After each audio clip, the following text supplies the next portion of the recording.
Prepare to embark on a tranquil and serene journey through ancient Greek legends, amidst peaceful mythological tales. These are stories whispered across millennia, carefully passed down from generation to generation, from one dreamer to another. Let the day's clamour dissipate like the morning mist gently embracing the Aegean Sea, and prepare to encounter bygone eras. And now, as silence descends, perhaps with a soft background whisper adding to the tranquility, this unforgettable immersion into the world of ancient Greece will begin. Here gods walked among mortals, and every ocean wave held its own unique story, full of mysteries and wonders. Imagine the Mediterranean Sea on the quietest morning imaginable. The boundless surface of the water stretches to the horizon, like a deep blue mirror, serenely reflecting the pre-dawn sky. Not a single breeze dares to disturb its flawless surface. No ship breaks the horizon, just endless calm water, warm and still, breathing primordial peace. Yet, in this idyllic, serene scene, something utterly extraordinary is about to happen. Something that will forever change the world of gods and mortals, intertwining their destinies with unseen threads.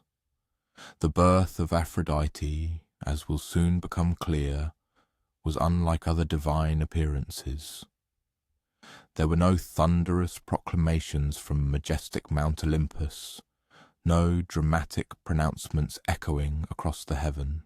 Instead, it began with something as simple and quiet as sea foam, making it all the more wondrous. Ancient Greeks told this story at their dinner tables in sacred temples, and yes, probably even as bedtime stories to their children.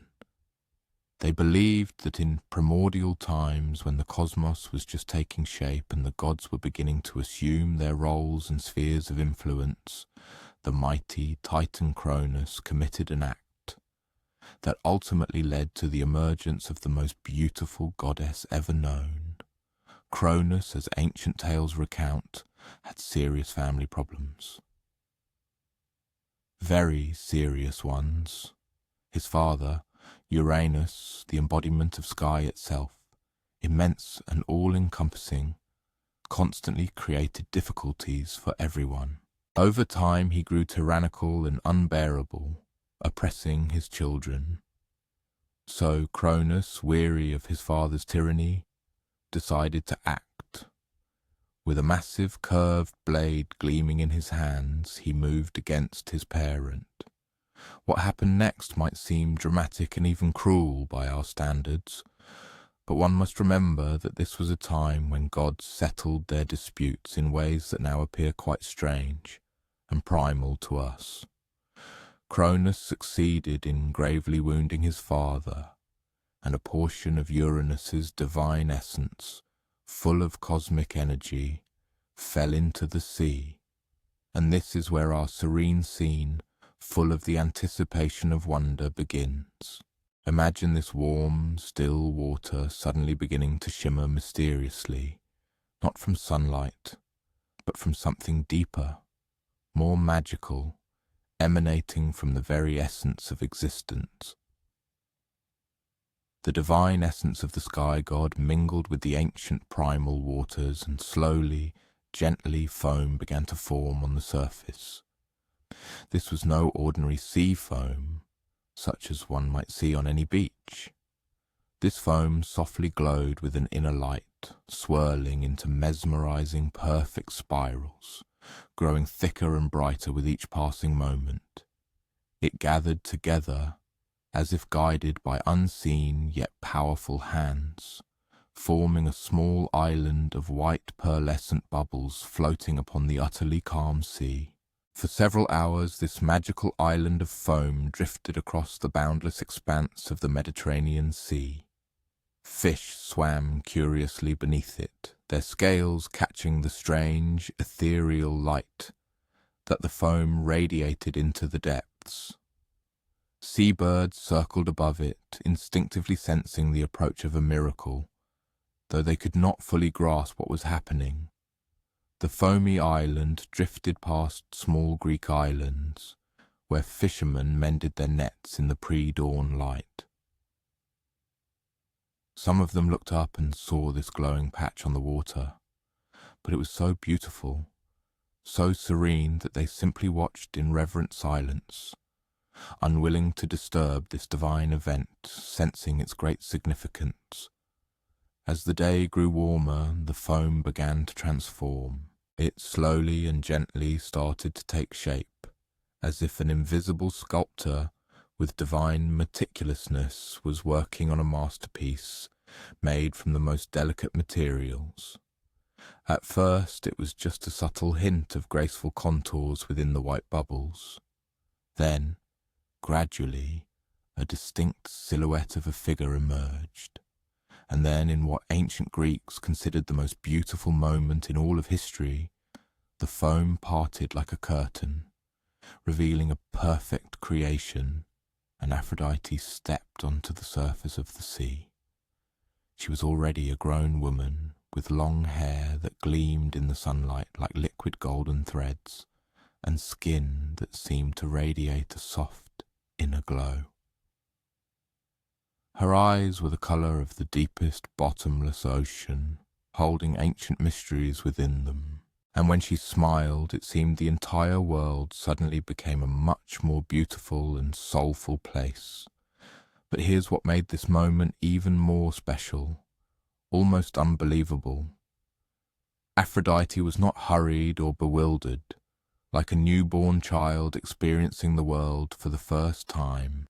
She stepped onto the water with perfect grace, as if she had walked on waves all her life, as if it were her natural state. She surveyed the calm sea, the boundless blue sky above, the distant islands dotting the horizon, and instantly realized her divine essence and the great destiny fate had prepared for her.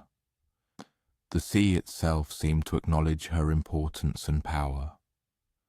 Instead of letting her sink, the water gently held her feet as if it were solid ground beneath them. Small waves rose, creating a path for her leading to the nearest shore, as if the element itself bowed before the new goddess. From the depths, schools of dolphins emerged, joyfully circling her, welcoming her appearance, and even the wind rose just enough to gently caress her hair as she walked. As she moved across the water, flowers began to bloom in her wake. Of course, these were not actual flowers as she walked on the sea, but the water's surface itself, as if enchanted, burst into a riot of colours and new life wherever she stepped. Pink and white petals appeared on the surface, floating and swirling into beautiful, ephemeral patterns. The first island she reached was Cyprus, a place that forever became sacred and blessed for her. As soon as her feet touched the sandy shore, the entire coastline was instantly transformed. Seashells scattered on the sand gleamed like precious pearls. Ordinary stones became smooth and beautiful, polished by an unseen force. Lush bushes of wild roses instantly bloomed along the cliffs, filling the air with the sweetest intoxicating fragrance. The few people living on the island also felt this miraculous influence. Couples instinctively held hands, their hearts filled with new tenderness. Children playing on the beach suddenly began making flower wreaths for each other, their games becoming kinder. Even animals seemed to be affected by this divine presence. Birds sang sweeter and cats blissfully stretched in the sun, sensing universal harmony. But Aphrodite's journey was not complete. The same gentle waves that carried her to Cyprus lifted her again, and she continued her journey across the Mediterranean, visiting island after island, spreading her grace. Every corner her foot touched blossomed, filling with tender love and blessed harmony. When she finally reached mainland Greece, something truly interesting happened. Other gods engaged in their daily yet grand affairs on Mount Olympus suddenly stopped what they were doing. Zeus himself, Lord of the heavens, paused, dictating his thunderous decrees. Athena, goddess of wisdom, paused her sacred weaving. Apollo's lyre playing, which permeated every soul, was momentarily interrupted. They all felt it. A new presence in the world, something that would change all established norms. And they were absolutely right. Aphrodite's arrival marked the beginning of a new kind of power in the world. The power of beauty, love, and attraction, capable of transforming all existence. But unlike some gods who announced themselves with lightning or earthquakes, Aphrodite's power was quiet, gentle, yet pervasive and relentless. It operated through small, subtle, yet profoundly significant moments. A glance between strangers full of timid enchantment, the way sunlight made someone's smile more radiant, a sudden, inexplicable urge to pick flowers for a friend. The Greeks believed that before Aphrodite's birth, love certainly existed, but it was simple and practical. People married for alliances, for protection, for the survival of their lineage. After her emergence from the sea foam, love was transformed, gaining new facets of complexity and sublime beauty. It became poetry, music and art. It became the reason people crossed oceans in search of a soulmate, and even waged great wars in the name of passion. In the days following her birth, Aphrodite explored her new world with the curiosity of a discoverer, as if the world unveiled itself to her in all its pristine newness. She walked through olive groves, running her fingers over the smooth, silvery green leaves, feeling their coolness. She sat by streams and springs, watching her reflection in the clear water and discovering how her smile could make the water shimmer and play with new hues. She found that her presence had a profound effect on everything around her. Gardens bloomed more profusely and lushly when she passed by. Young people became more graceful and confident, their hearts filled with courage. Artists found new, unprecedented inspiration for their works, creating masterpieces. Even the food at village feasts somehow seemed tastier and richer when she was near. But perhaps most importantly, she learned that her gift was not solely about romantic love. Her influence helped people appreciate the multifaceted palette of beauty surrounding them everywhere. The way the morning light fell on a hillside, creating a play of shadows, the sound of laughter shared between friends, the deep satisfaction of a job well and thoughtfully done.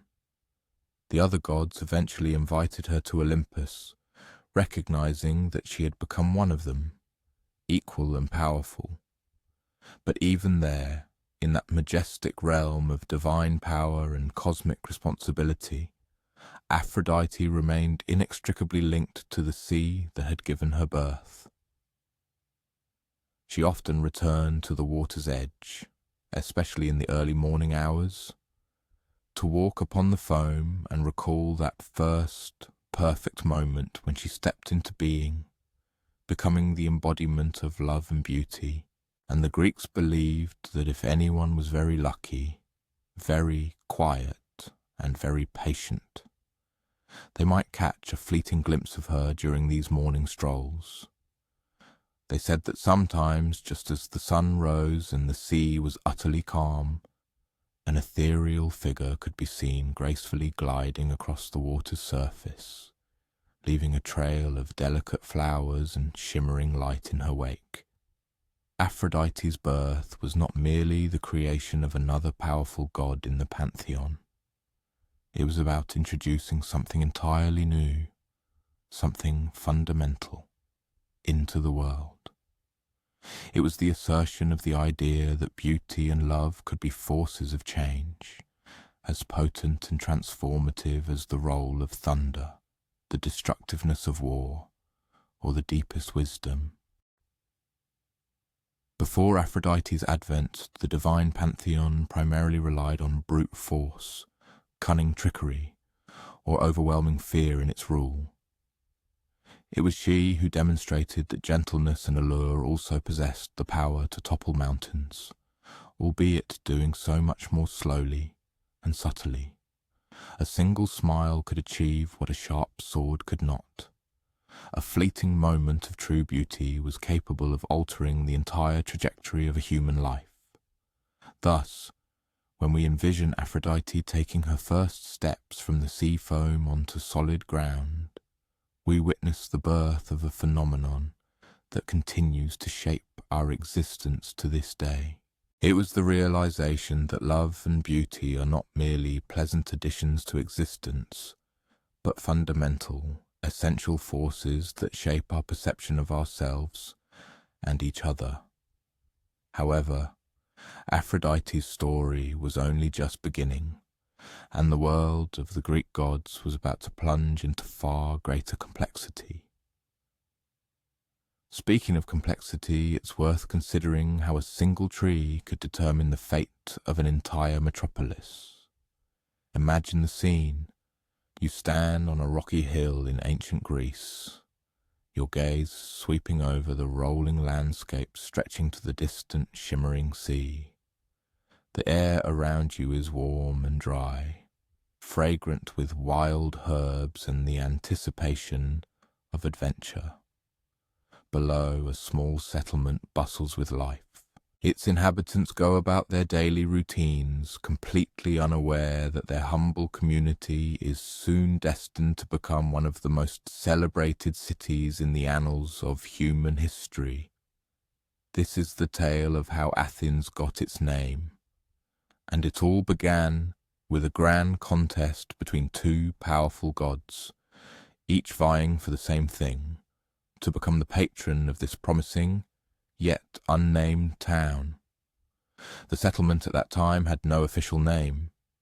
It was merely a cluster of houses, shops, and temples built at the foot of a high, flat hill, now known as the Acropolis. The people who inhabited it were hard-working and quick-witted. They could have thrived almost anywhere in the world. However, they understood perfectly well that for their city to grow and prosper, it needed divine protection. It was then that Athena and Poseidon decided to claim this important role. Athena, you might know as the goddess of wisdom and war, the one who sprang fully grown from Zeus's head. She was practical, deeply thoughtful, and an exceptional problem solver. Poseidon, on the other hand, was the lord of the sea, earthquakes and horses. He was powerful, dramatic in his manifestations, and accustomed to always getting his way. When both deities announced their desire to be the city's patron, the inhabitants found themselves in an extremely delicate position. To refuse a god's offer simply by saying "thank you but no" was impossible without risking rather unpleasant consequences. However, having two patrons was also unthinkable. It would be akin to trying to serve two masters, and everyone knew how such attempts usually ended. So the city elders devised a solution they deemed fair: a contest. Both gods were to present a gift to the city, and the inhabitants would choose which gift was more valuable. The one who gave the best gift would become their patron, and the city would be named in their honor. The day of the contest dawned clear and sunny. Word of the impending event had spread throughout the region, and people flocked from neighboring communities to witness this historic competition. They gathered on the Acropolis, talking excitedly among themselves and making friendly wagers on which god would prevail. Poseidon went first, likely due to his seniority and habit of receiving special deference. He ascended to the highest point of the hill, raised his mighty trident, the three-pronged spear that was his symbol, and brought it down with immense force upon the ground. The earth trembled, and rocks cracked and split. From the spot where the trident struck, water began to gush, forming a spring right at the top of the hill. The crowd gasped in amazement and erupted in applause. Water was an invaluable resource in this arid climate, and having a reliable spring right in the heart of the city would be incredibly precious. People could drink from it, water their animals, irrigate their crops during dry spells. It was an impressive and seemingly very practical gift. However, then someone brave enough to taste the water from the new spring made a discovery that changed everything. The water was salty, just as salty as the sea itself. Certainly, salt water was not entirely useless. It could be used for cooking, for preserving fish, for certain types of cleaning, but it could not quench thirst or water crops. Suddenly, Poseidon's gift seemed less practical and more like a reminder of his dominion over the oceans. Nevertheless, it was an impressive display of divine power, and the crowd remained respectful as Athena stepped forward for her turn. Athena carried no trident or other dramatic weapon. She simply knelt, placed her hands on the rocky ground, and began to speak softly to the earth itself. Her voice was so gentle that only those closest to her could hear the words, and even they could not make out exactly what she was saying. For several minutes, nothing visible happened. Some people in the crowd began to shift restlessly, wondering if Athena's gift would be as impressive as Poseidon's spring. The sea god himself watched with growing confidence, believing that whatever his niece had in mind could not possibly compare to his spectacular aquatic display. Then slowly but surely something began to push its way through the packed earth where Athena knelt. At first it was a tiny, barely noticeable green sprout among the rocks and dust. But as everyone watched in fascination, it continued to grow and grow. Within minutes, it was a slender sapling. An hour later, it was a young tree. By evening, it stood at full human height, with graceful branches and distinctive leaves that caught the light like silver coins. It was an olive tree, the first olive tree anyone in that region had ever seen. Now, to fully appreciate why this was such an astonishing gift, one must imagine the daily life of these ancient people. They subsisted mainly on bread, cheese, and whatever vegetables they could grow in the rocky soil. Meat was an expensive and rare treat. Their diet was simple and often quite bland. Athena explained that this tree would bear fruit, small oval olives that could be eaten fresh or preserved in salt water. But more importantly, the olives could be pressed for oil, a golden liquid that would revolutionize their cooking, lighting, and even religious ceremonies. She vividly demonstrated how olive oil could transform the simplest food, making bread more flavorful and vegetables more satisfying. She showed how a wick floating in olive oil could provide a clean, steady light, far superior to smoky torches. She explained how athletes could rub the oil into their skin to keep it supple and healthy. But Athena's gift went even deeper than just immediate practical uses. She told the people that olive trees were incredibly hardy and long-lived. Once established, a single tree could provide food and oil for generations. The trees grew even in poor soil, and they actually improved with age, producing more fruit over the years. Moreover, olive trees could be cultivated and propagated. One tree could provide cuttings to grow many more trees. An entire hillside could be transformed into an olive grove, providing wealth and sustenance for the entire community. As the people considered both gifts, the choice became clear. Poseidon's spring was impressive and demonstrated great power, but it solved only one problem, and not completely. Athena's olive tree was quieter and less dramatic, but it offered solutions to a multitude of problems and would provide benefits for generations. The vote wasn't even close. The people chose Athena's gift, and their city became Athens in her honour. Poseidon, as one might expect, was not a graceful loser. He retreated in indignation, causing a few minor earthquakes and sea disturbances along the way. But his anger eventually subsided, and he came to respect both the wisdom of Athena's gift and the good sense of the Athenian people. And what became of that first olive tree? The Athenians treated it as sacred, building a special shrine around it and tending to it with the utmost care. They said that as long as the tree prospered, the city would prosper. During wars, enemies sometimes tried to cut down the tree, believing that by doing so, they could weaken Athens by destroying Athena's gift. But the goddess had made her tree resilient. Even when cut to the ground, it would sprout again from its roots, growing back stronger than ever. The olive tree became more than just a source of food and oil for the Athenians. It transformed into a symbol of their values: wisdom over brute force, long-term thinking over immediate gratification, peaceful prosperity over conquest and domination. Olive branches became symbols of peace throughout the Greek world. Athletes who won competitions were crowned with wreaths of olive leaves. Brides carried olive branches at their weddings.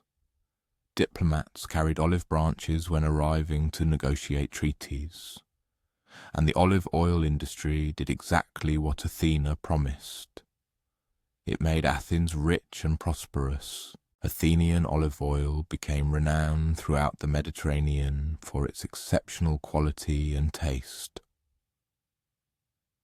Ships came from distant ports specifically to trade for Athenian olives and oil, bringing with them goods, ideas, and cultural influences that helped Athens become a centre of learning and art. The wealth generated from olive cultivation helped fund the building projects, schools, and artistic endeavours that made Athens famous. The Parthenon, that beautiful temple that still crowns the Acropolis, was built in part with revenues from olive oil exports. However, perhaps one of the most captivating aspects of this story is how vividly it demonstrates the ancient Greeks' profound understanding of wisdom and the principles of effective governance. They recognized that the most far-sighted decisions often lack ostentatious showmanship. The humble, yet invaluable gift of the goddess Athena, a simple olive tree, proved far more significant than Poseidon's grand but fleeting display of power. The olive tree symbolized the mindset that elevated Athens, a prudent, thoughtful approach, focused on long-term benefits rather than immediate triumph. It was this wisdom that later gifted humanity with the foundational ideas of democracy, the deepest philosophical concepts, the immortal art of theatre, and the rational underpinnings of scientific inquiry. Even today, millennia later, olive trees still grow on the hills surrounding Athens. Some of them, tradition holds, are direct descendants of Athena's original tree. Their mighty gnarled trunks and delicate silvery green leaves inextricably link the modern metropolis to its deep historical roots. And if one ever visits Athens, they can see olive trees growing on the gentle slopes of the Acropolis, their branches seemingly calling out to the majestic Parthenon towering above them. On serene evenings, when the bustling streams of tourists subside and the city settles into the blessed quiet of twilight, One can almost sense the presence of Athena herself, strolling leisurely among these ancient trees as if checking on her gift, and smiling quietly at how magnificently it has served the people who, many centuries ago, chose wisdom over fleeting spectacle. The gift of the olive tree continues to bear fruit generously through changing seasons, years, and generations, precisely in accordance with the ancient promise of the goddess Athena. However, Athens was not the sole keeper of rich and fascinating stories in the ancient Greek world. In fact, some of the most captivating narratives emerge from moments when Greeks gathered not to vie for divine favour, but with each other, driven by a spirit of noble rivalry and a pursuit of excellence. One can imagine a vast green valley in western Greece, framed by rolling hills dotted with olive groves and fragrant wild herbs. The morning sun casts long shadows across the picturesque landscape, and the air is filled with genuine excitement and eager anticipation. This is Olympia, and today, according to ancient tradition, the very first Olympic Games are about to unfold.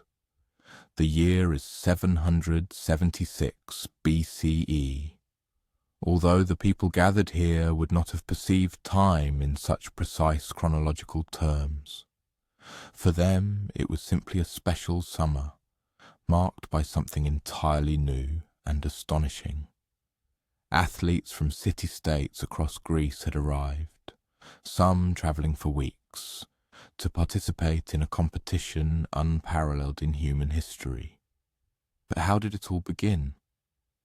Like many Greek stories, this one originates in the deeds of the gods, specifically Supreme Zeus, king of the gods, and his parent Cronus. Zeus, as is well known, did not inherit his royal title, nor was he elected to the throne. He had to win this privilege, engaging in a literal battle with his father, Cronus, for dominion over the entire universe.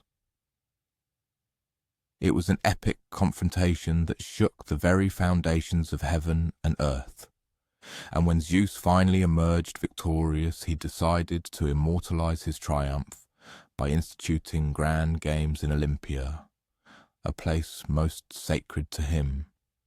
But Zeus, being a wise ruler, despite his sometimes dramatic character, did not want these celebrations to serve merely as an egotistical glorification of his personal victory. He wanted them to awaken and showcase the highest qualities of mortals, their physical strength, swift speed, fearless courage, and refined athletic skill. Therefore, he decreed that every 4 years athletes from all corners of Hellas would flock to Olympia to compete in his honour. One can imagine one of those first athletes arriving in Olympia for this inaugural competition. They had trained diligently for many months, even years, meticulously preparing their bodies and minds for this momentous occasion. They tirelessly honed their running skills until their legs felt capable of carrying them to the very ends of the earth. They lifted heavy stones and javelins until their muscles memorized every movement. The first thing they noticed upon arrival was how different Olympia was from any other settlement. Something intangible yet powerful permeated the air, a sense of sacred purpose that transformed even the most mundane actions into something special. Other athletes arrived, and instead of perceiving them as sworn enemies to be defeated, they found themselves curious about their training methods, their hometowns, their personal stories of how they came to be there. This was because Zeus had instituted something truly revolutionary during the Olympic Games. All hostilities between Greek city-states were to cease immediately. It mattered absolutely nothing if their city-state was in the midst of a fierce conflict with another. When the Olympic time arrived, everyone without exception laid down their arms and instead directed their efforts towards peaceful competition. This Olympic truce was observed with unprecedented seriousness. Troops literally ceased hostilities right in the middle of battles to ensure the safe passage of athletes to Olympia. Sea pirates refrained from attacking ships carrying participants.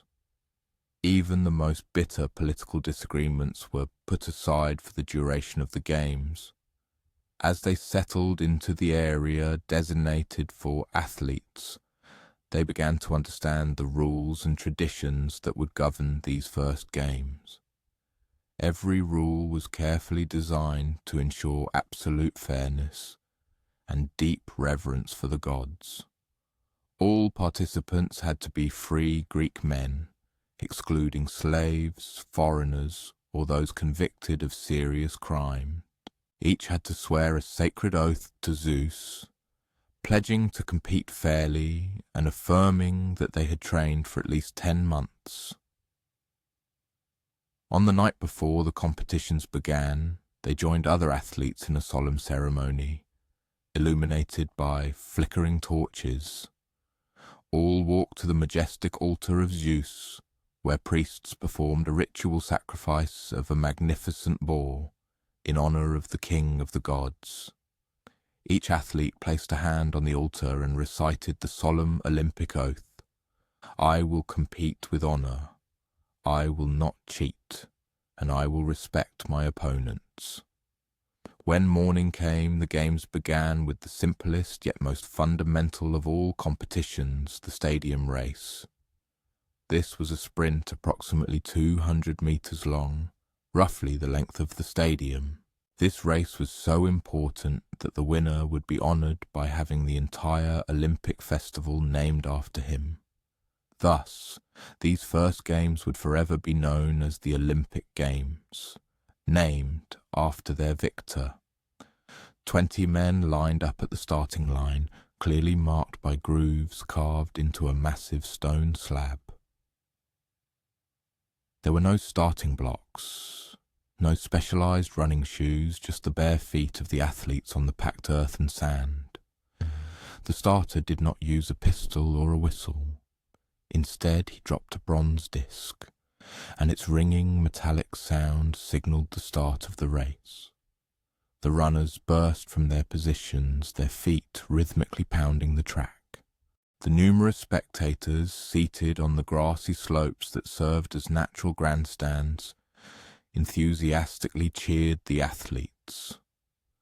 But there was something special in this cheering, something more than just simple support for one athlete against another. There was a deep sense that all those gathered were witnessing a historic event that would inaugurate a tradition destined to outlast much more than any of their own lives. The winner of that first stadium race was a man named Charybdis, a humble cook from the nearby city of Elis. One can imagine his surprise when he unexpectedly found fame as the most renowned man in all of Greece. But his triumph was celebrated not only for his outstanding speed, but also because he embodied the Olympic ideal, the image of an ordinary man who trained hard and competed with unparalleled honor. In the following days, new sports were gradually added to the program. There was wrestling, where athletes covered their bodies with olive oil and sand for better grip, then aimed to throw their opponent to the ground 3 times. Wrestling matches were intense but always conducted in an atmosphere of mutual respect. When one wrestler won, he always helped his opponent up, and they exchanged embraces before parting. The pentathlon, a complex competition, tested athletes in 5 different skills: running, long jump, discus throw, javelin throw, and wrestling. This event was designed to identify the most well-rounded athlete, the one who best embodied the Greek ideal of harmonious excellence in all aspects. Watching the long jump was a particularly captivating spectacle. because ancient athletes performed an action uncharacteristic of modern long jumpers. They held weights in their hands during the jump. These stone or metal weights, known as halteres, were swung forward at the moment of takeoff and then backward during landing, helping the jumper achieve significantly greater distance. The discus throw possessed a unique, almost artistic beauty. Athletes rotated in a perfect circle, their bodies acquiring the grace of dancers as they built up the necessary momentum before releasing the heavy bronze discus. The best throwers performed this action with apparent ease, as if the discus detached itself from their hands to land far down the field. But perhaps the most thrilling spectacle, without a doubt, was the chariot races, held at the hippodrome, a long, narrow track with extremely sharp turns at each end. Teams of 4 powerful horses galloped around the track, their charioteers standing in light, 2-wheeled chariots, desperately fighting for control of their animals and navigating the treacherous turns where the outcome of many races was often decided. Chariot races were extremely dangerous, accompanied by frequent accidents and dramatic falls. However, there was one very notable rule. If a charioteer was thrown from his chariot, but his horses continued their run and successfully finished the race, he could still be declared the winner. The ancient Greeks, therefore, understood that victory sometimes depended not on flawless control, but on the ability to initiate a process and trust in the will of fate. Throughout these competitions, something truly remarkable occurred among the numerous spectators. People who, in ordinary times, might have been sworn enemies, Athenians and Spartans, Thebans and Corinthians, found themselves sitting side by side, sharing food and wine, good-naturedly discussing the chances of their favourite athletes, and discovering with surprise that they had much more in common than they had ever supposed. The Olympic Games, initially perceived as mere athletic contests, transformed into something far more significant.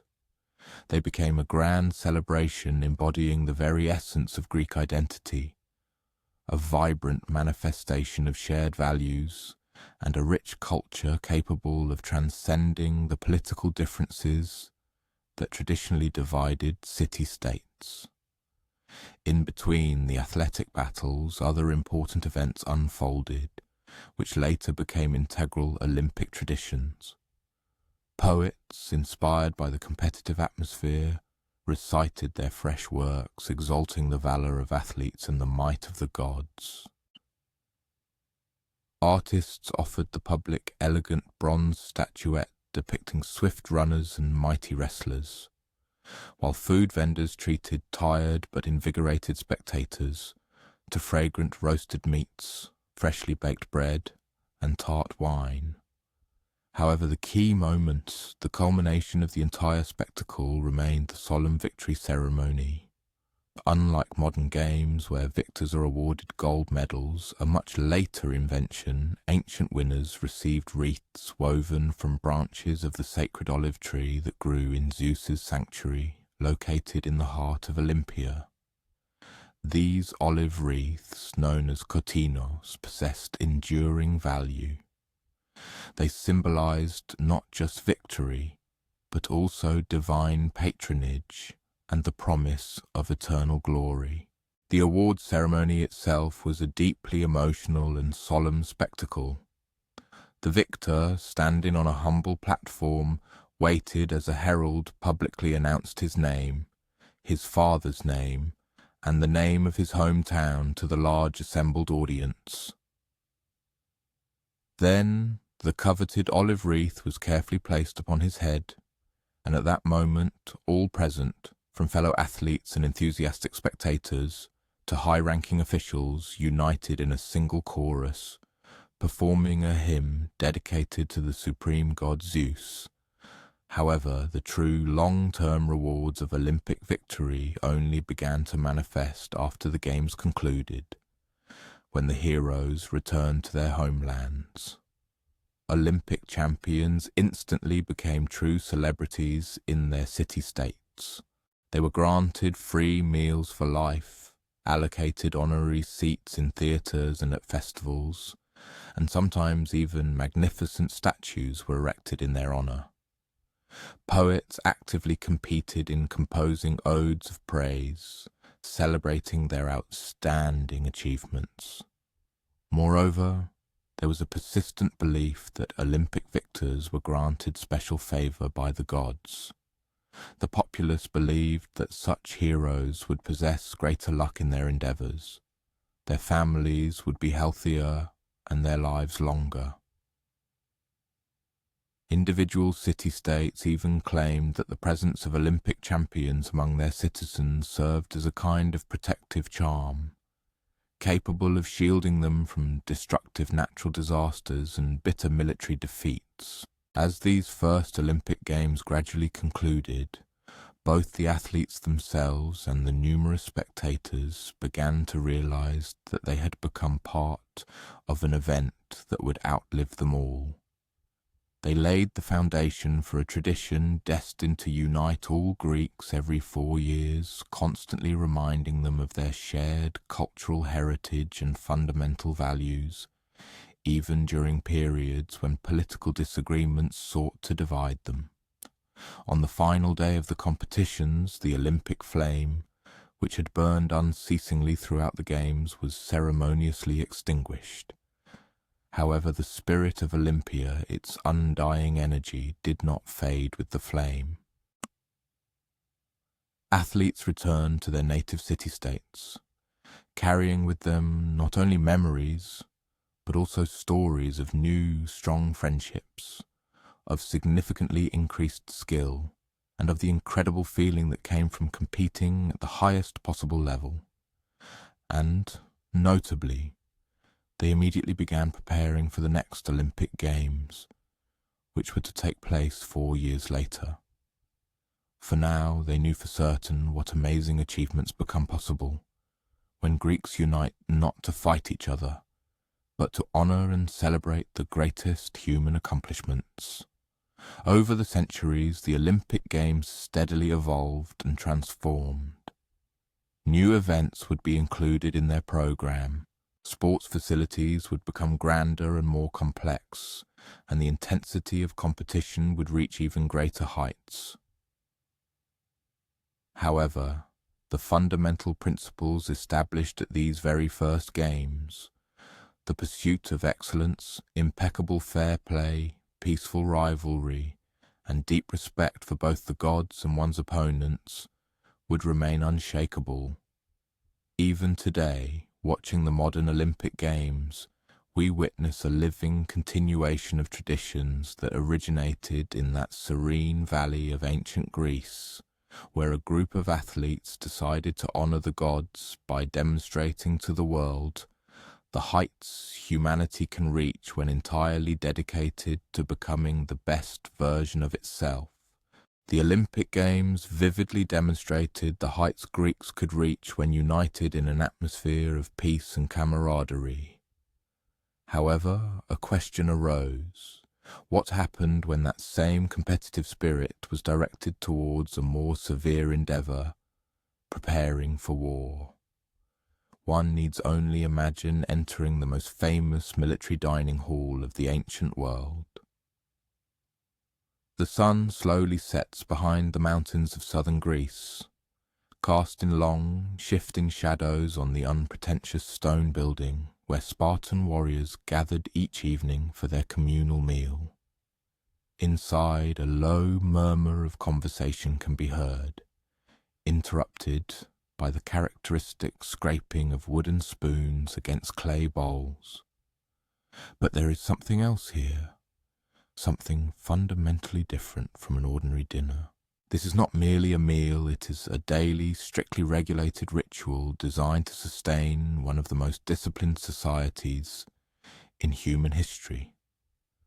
This place is the Spartan Syssitia, the common dining hall where every evening adult men, whose valour was capable of crushing entire armies, gathered to share a meal consisting of the simplest and, crucially, deliberately blandest food imaginable. The dining hall itself was an embodiment of the Spartan spirit, a functional space, utterly devoid of any ornamentation and built to last for centuries. Long wooden tables stretched the length of the room, their surfaces scarred with countless marks from decades of continuous use. Simple benches served as seating, without a hint of cushions, tablecloths, decorative tableware, or flowers. The only source of illumination came from oil lamps, casting flickering, dancing shadows on the walls. Around each table gathered approximately 15 men. This number was neither accidental nor magical. It reflected the standard size of a combat unit that typically fought together in battle.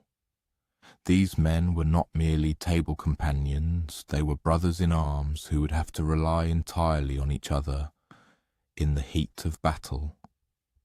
Anyone entering one of these tables for the first time would immediately notice the striking silence that reigned here, fundamentally different from the noisy dining halls of other Greek cities.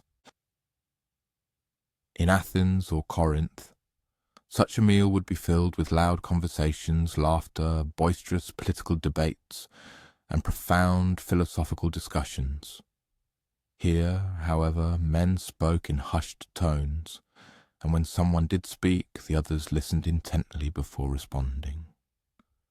The meal began invariably the same way every evening, year after year, for generations. A servant, usually a youth still undergoing rigorous training to become a full warrior, brought a large clay pot, filled to the brim with the main dish of the evening, the famous black broth. Incidentally, this black broth was legendary throughout Greece, though not in the most flattering sense. Other Hellenes delighted in telling anecdotes about it, claiming that after tasting Spartan black broth, one finally understood why Spartans so readily faced death in battle, for death might seem preferable to another plate of this food. What exactly was this infamous black broth? Its recipe was surprisingly simple. Pork, preferably the cheapest cuts, was boiled in water with added salt, vinegar and pig's blood until the whole mass became a thick, dark liquid. And that was all. No herbs, vegetables or spices to improve its flavour even slightly. Just pure protein, salt and calories, delivered in the most efficient way possible.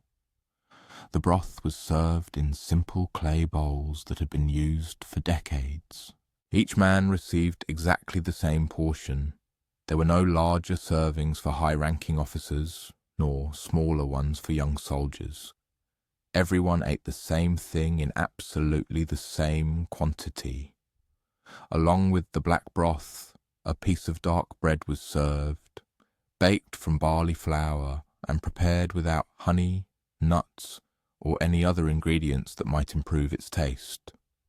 This bread was dense and nutritious, its sole purpose being to provide energy for the next day's training, and nothing more.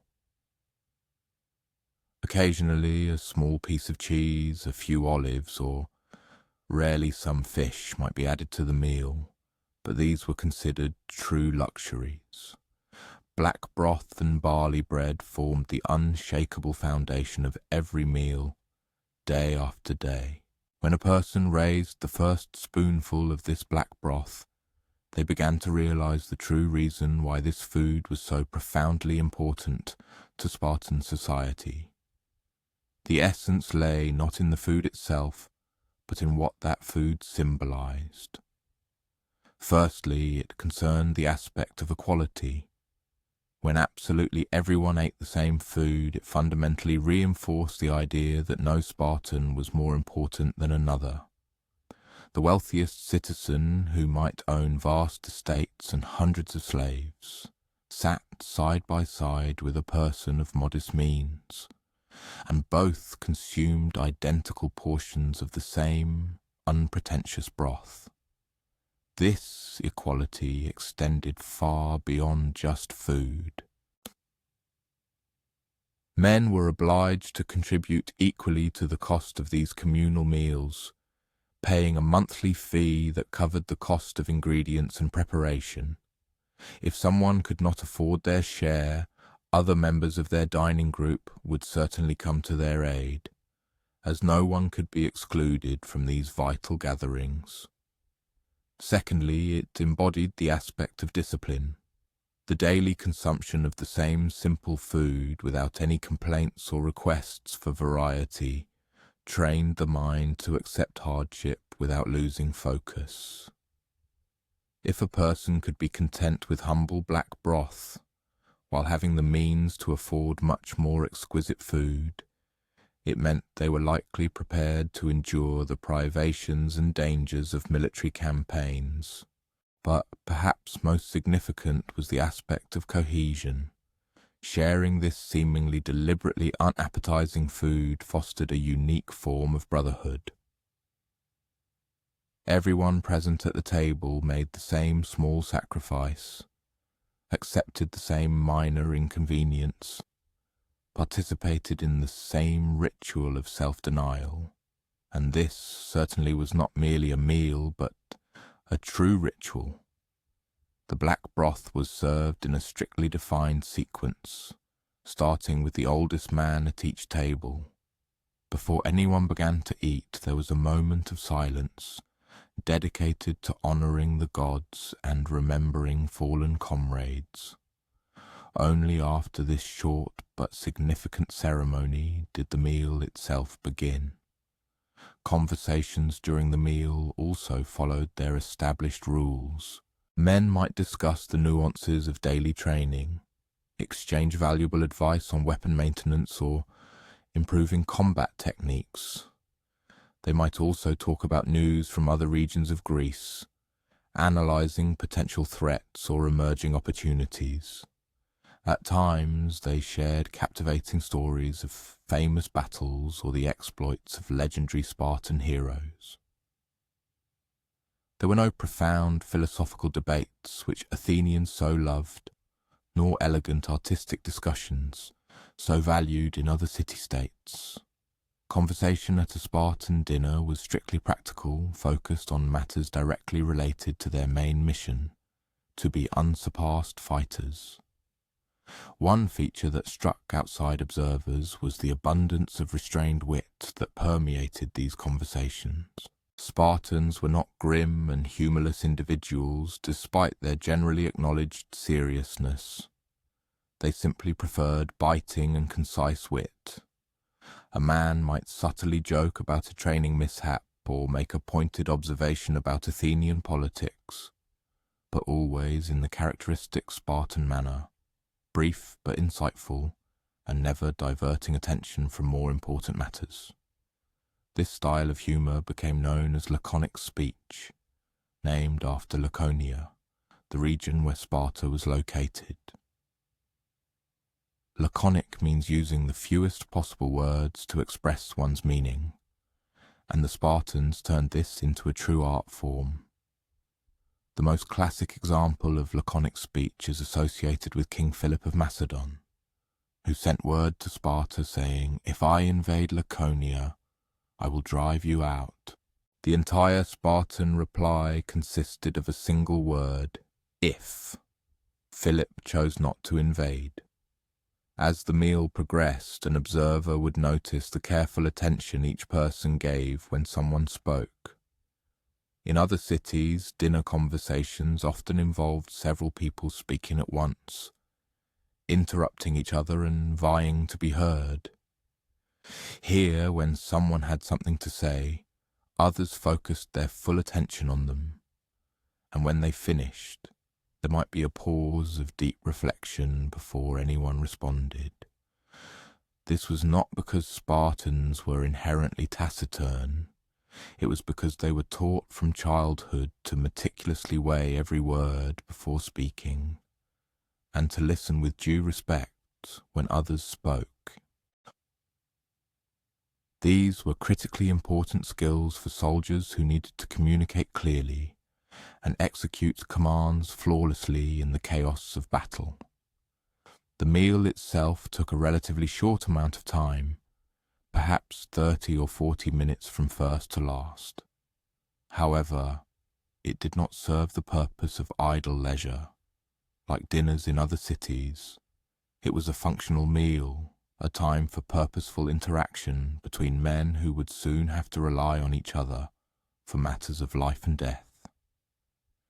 After everyone finished their black broth and bread, a small cup of wine might be served, but even this was carefully rationed. Spartans believed that a moderate amount of wine promoted ease and helped men interact more openly with each other, but excessive wine led to reckless speech and erroneous conclusions. Therefore, each man received exactly one small cup, diluted with water according to ancient Greek custom. As evening twilight deepened, conversations gradually subsided, dissolving into a tranquil silence. Some men might linger longer to discuss specific military tasks with their loyal comrades. Others headed home or returned to their barracks, according to their age group and family status. But before anyone left, there was one final ritual. The most senior man present at each table offered a short prayer of thanks, not for the food, which by general admission brought little pleasure, but for the honour of sharing another meal with brothers willing to sacrifice their lives for each other if necessary. Leaving the room and breathing in the cool evening air, the observer realized they had witnessed a truly exceptional phenomenon in the ancient world. Most societies use lavish banquets to manifest wealth and status. Spartans, however, used deliberately modest food to strengthen cohesion and order. Most cultures glorified diversity and personal individuality through food. Spartans used uniform dishes to emphasize their collective belonging and common purpose. Most people saw a meal as a chance to indulge in gastronomic pleasures and enjoyment. Spartans, however, viewed it as another form of training, another chance to hone self-control skills, which made them virtually invincible on the battlefield. This system of communal meals remained an integral part of a Spartan man's entire adult life. From the moment he attained full citizenship at 30 until he was too old to fight, he was required to eat his main meal in the dining hall with his military unit. Men who too often neglected communal dinners without good reason risked effectively losing their civil rights. So fundamental was this ritual to Spartan society. Even when Spartans travelled to other city-states, they often carried their own provisions so as not to succumb to the temptation of acquiring a fondness for exquisite culinary delights. Legends tell of Spartan emissaries politely declining generous offerings presented by foreign dignitaries, preferring humble bread and broth eaten in solitude. The question of Spartan women also deserves attention. They did not participate in the men's military meals, but they had their own customs regarding simple and functional food. Spartan women were renowned throughout Hellas for their athletic prowess and unyielding spirit, virtues reinforced by a diet that prioritized nutrition and well-being over indulgence and excess. The tradition of black broth persisted for centuries, becoming one of the most distinctive features of Spartan culture. Even as Sparta's military prowess eventually waned, and the city-state lost its former significance in Greek politics, travellers still arrived to witness the celebrated communal meals and taste the legendary, though not particularly appetizing, broth. Some of these visitors left with a deeper understanding of what had given Sparta such formidable power for so long. It was not solely their military training, arsenal, or strategic techniques. It was their willingness to sacrifice personal pleasures for collective strength daily, from one meal to the next, year after year.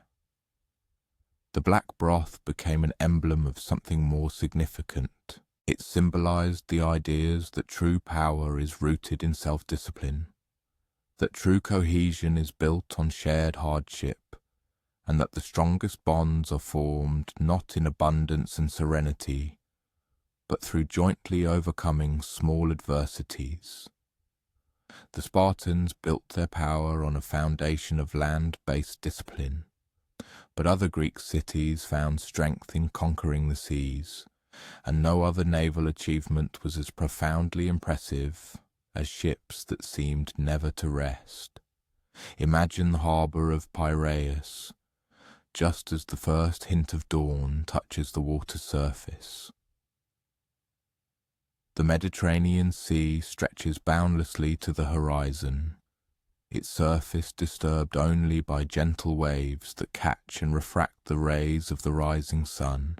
However, this is not the idyllic scene of a fishing village one might imagine.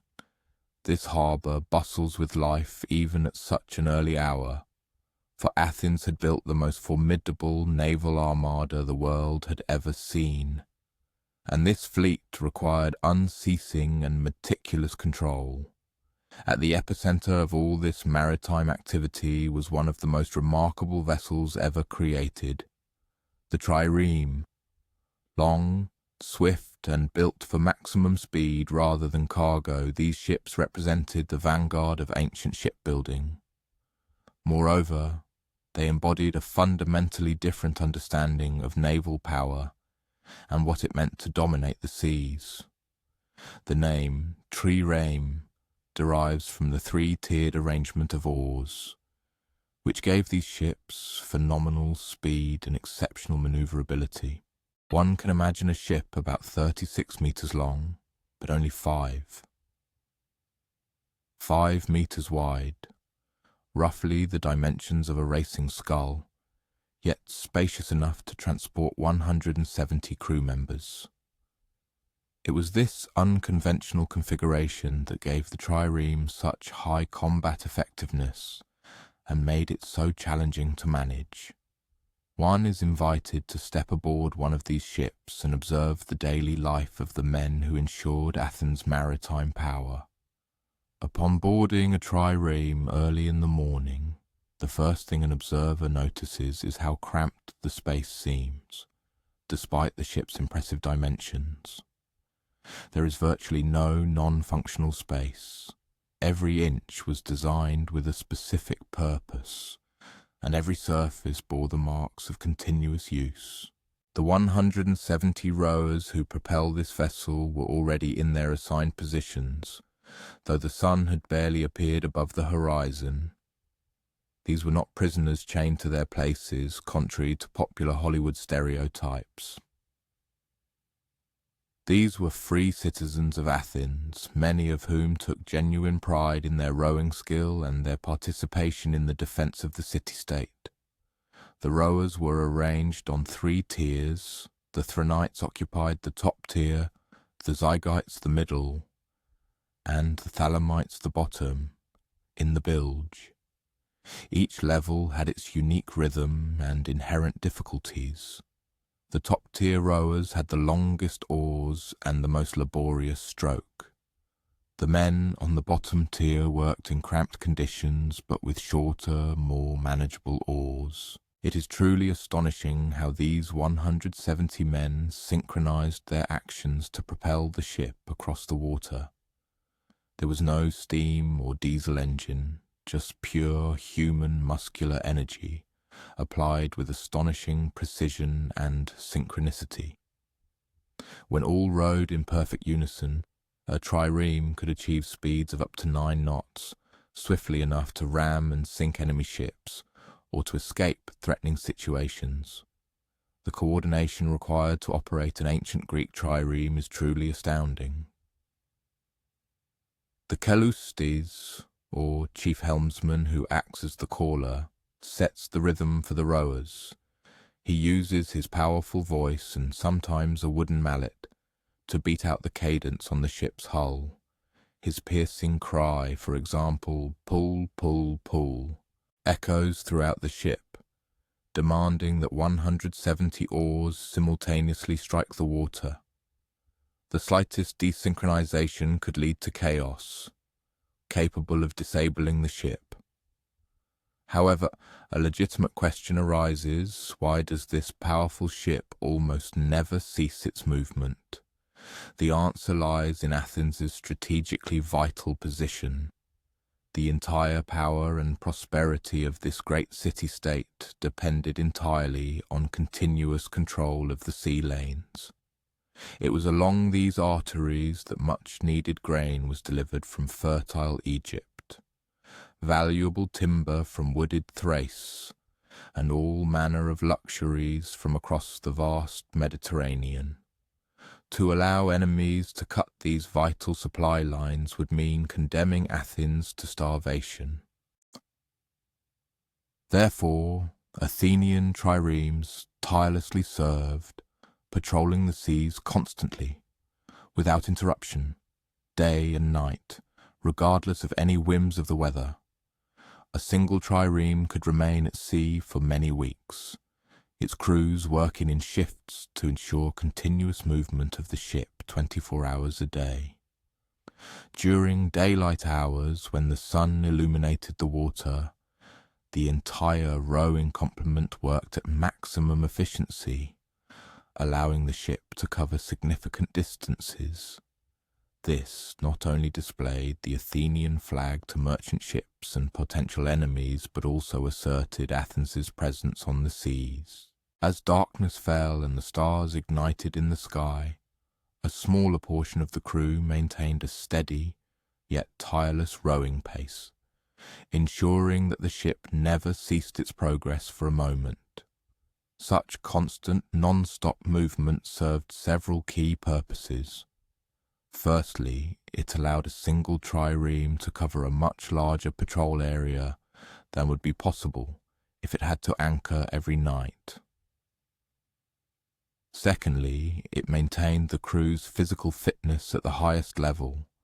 For rowing, a trireme was considered one of the most grueling and demanding forms of physical activity ever devised by humanity. And finally, such continuous sailing conveyed a powerful psychological message to all who saw the ship. Athens never sleeps, never lowers its guard, and will never give enemies even the slightest opportunity to attack. Daily life aboard a constantly moving trireme demanded unusually meticulous organization and strict discipline. Meals were as simple as possible and taken in shifts.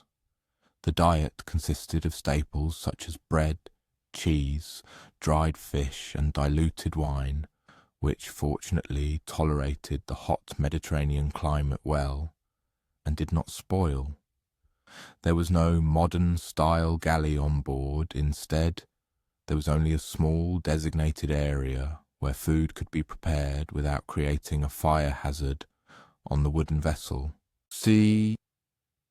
Fresh water on board was considered a precious commodity and rationed with extreme frugality. Each crew member received a strictly measured daily amount, sufficient to prevent dehydration, but absolutely precluding any waste. At the first opportunity, the ship would try to call at friendly ports to replenish vital water supplies.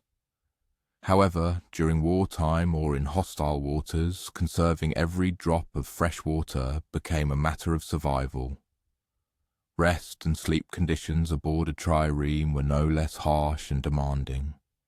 The ship provided neither individual bunks nor personal cabins for the crew.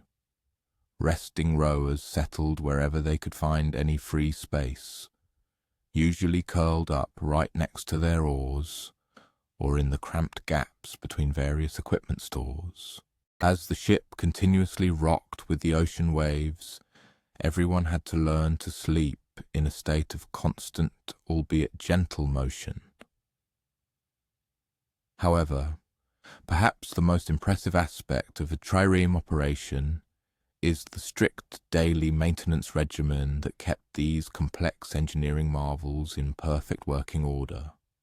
It is important to remember that in the open sea there was no possibility of acquiring spare parts, no marine supply stores and no specialized emergency repair services. All necessary work to keep the ship combat ready had to be performed exclusively with the tools and materials carried on board. Every evening, during the changing of the guard, when the day watch gave way to the night, crew members began a thorough inspection of every vital component of the ship. The oars, being the trireme's primary propulsion, were meticulously checked for the slightest cracks or splinters that could lead to their breakage during intense rowing the next day. The leather sleeves designed to seal the oar ports and protect the interior from seawater ingress were also carefully inspected and immediately repaired if necessary. Ropes holding the masts and sails were checked for wear, and any damaged sections were carefully spliced or replaced with new ones.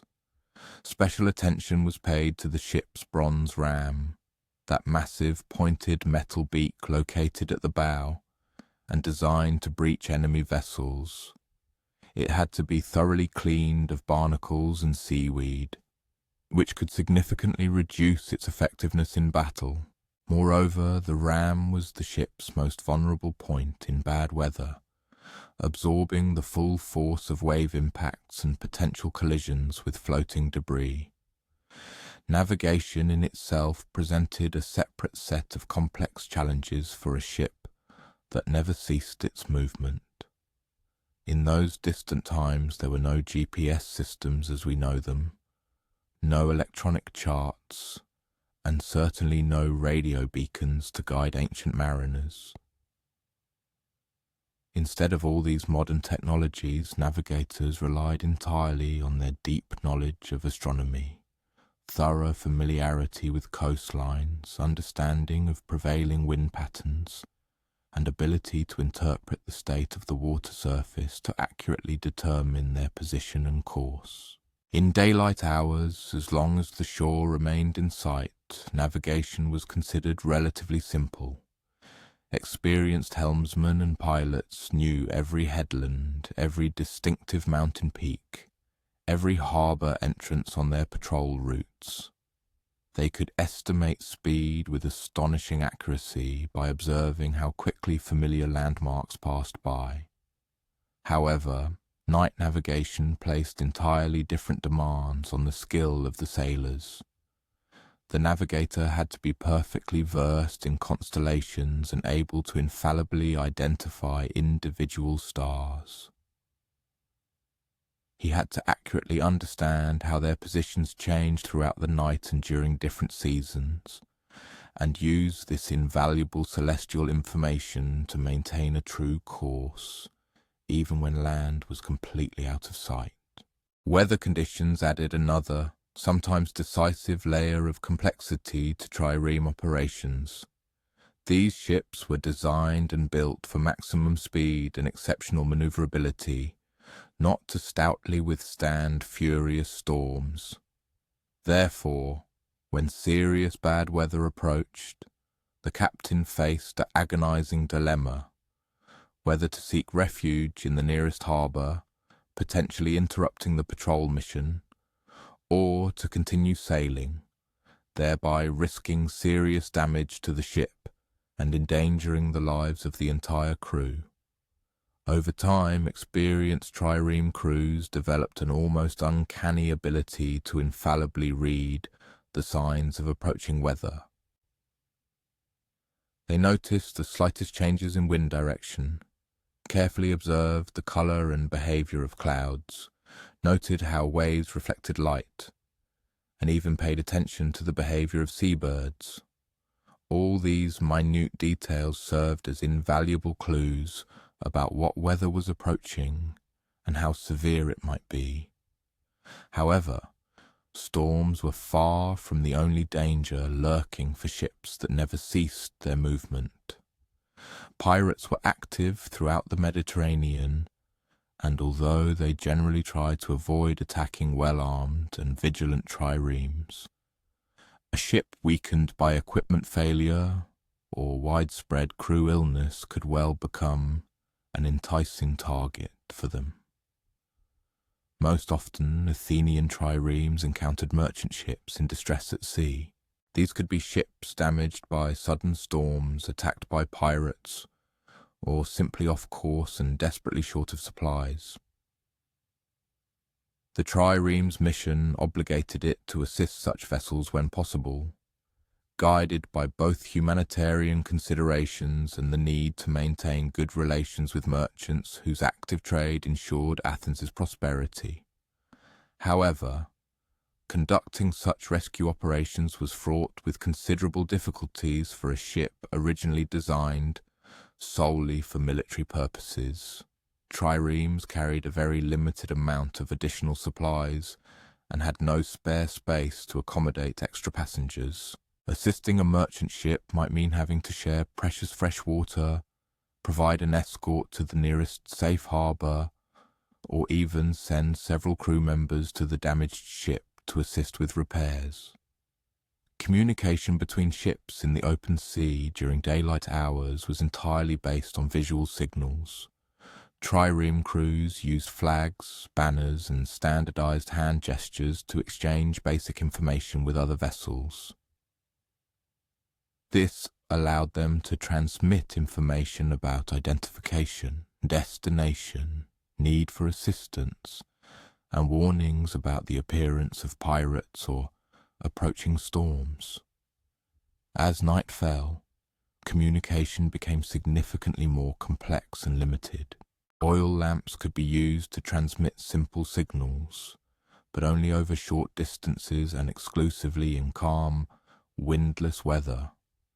Far more often, ships on night duty maintained, so to speak, a state of complete radio silence, avoiding any signals that might inadvertently reveal their position to potential enemies. The physical demands placed on trireme crew members were truly extraordinary by any standards. Rowing at full speed, continuing for hours, required immense strength, exceptional endurance, and cardiovascular fitness capable of impressing even modern athletes. However, success in this endeavour depended not only on brute physical power. Rowing technique was of colossal importance. An experienced rower could maintain their rhythmic stroke significantly longer than a stronger but less skilled comrade. Over time, crew members developed thick calluses on their hands, which became a kind of natural glove, protecting them during hours of rowing. Their shoulders and backs adapted in a special way to the specific movements required for effective work on a trireme, developing precisely those muscle groups that were most in demand. After many months, even years of such service, veteran rowers reached such a level of skill that they could effectively row, while simultaneously engaging in casual conversation, eating, or even lightly dozing. However, the most important adaptation, without a doubt, was not physical, but mental. Life on a constantly moving ship meant never being completely alone, but also never enjoying complete solitude. Constant readiness for sudden action required particular psychological resilience. Successful trireme crews developed an almost telepathic understanding between them, intuitively sensing each other's moods and needs. When the ship finally returned to port after long weeks at sea, the transition to land life could be quite abrupt and unfamiliar. Crew members often complained of feeling unstable on solid ground after so many days of adapting to the continuous movement of the ship. and even the night silence at home could seem strange and unfamiliar after weeks of falling asleep to the rhythmic sound of waves crashing against the hull and the gentle creaking of wooden joints. However, it was these ships and their valiant crews that formed the cornerstone enabling the existence and prosperity of Athenian democracy. Grain ships from distant Egypt, streams of silver from Spanish mines, exotic goods arriving from Black Sea colonies, all this wealth nourishing the golden age of Athenian art, philosophy and politics, depended entirely on the tireless service of the triremes. These ships never slept, never ceased their patrolling, never giving enemies a single chance to cut the vital sea arteries that sustained the city. And yet, while Athenian triremes dominated the seas through their continuous movement and unceasing vigilance, other forms of power in ancient Greece manifested themselves quite differently. Through stillness, deep contemplation, and the patient interpretation of divine will, travellers immersing themselves in the quiet corners of ancient Greece listened to the whispers of oracles and contemplated the unhurried rhythm of daily life in forgotten villages. Now their thoughts could drift to another wonder, to a harbour where once something majestic rose, casting its grand shadow upon the gentle waves of the Mediterranean Sea. One could imagine standing on the rocky shores of Rhodes, an island that floated, like a precious jewel, in the warm waters between Greece and Asia Minor. Around 280 BCE, observers witnessed something unimaginable taking shape. Piece by bronze piece, a colossal giant was born. The master was named Chares of Lindos, and it seemed he possessed incredible patience, embodied in his hands. Every morning, before the first rays of the sun, he would awaken, stretch his palms towards the nascent light of the heavens, and slowly make his way to his workshop. The scent of bronze and smouldering coals already hung in the air of the streets, mingling with the salty breath of the harbour. The people of Rhodes had recently endured a terrible ordeal. For an entire year, their island had been under siege. Enemy fleets surrounded it like predatory wolves circling their prey. But miraculously the islanders prevailed. The invaders retreated, leaving their cumbersome siege equipment on the coastal sands. What do people do when fate grants them a second chance at existence? The Rhodians turned their gaze to the mountains of abandoned bronze and iron, and then someone, perhaps Chares himself, was struck by a daring thought.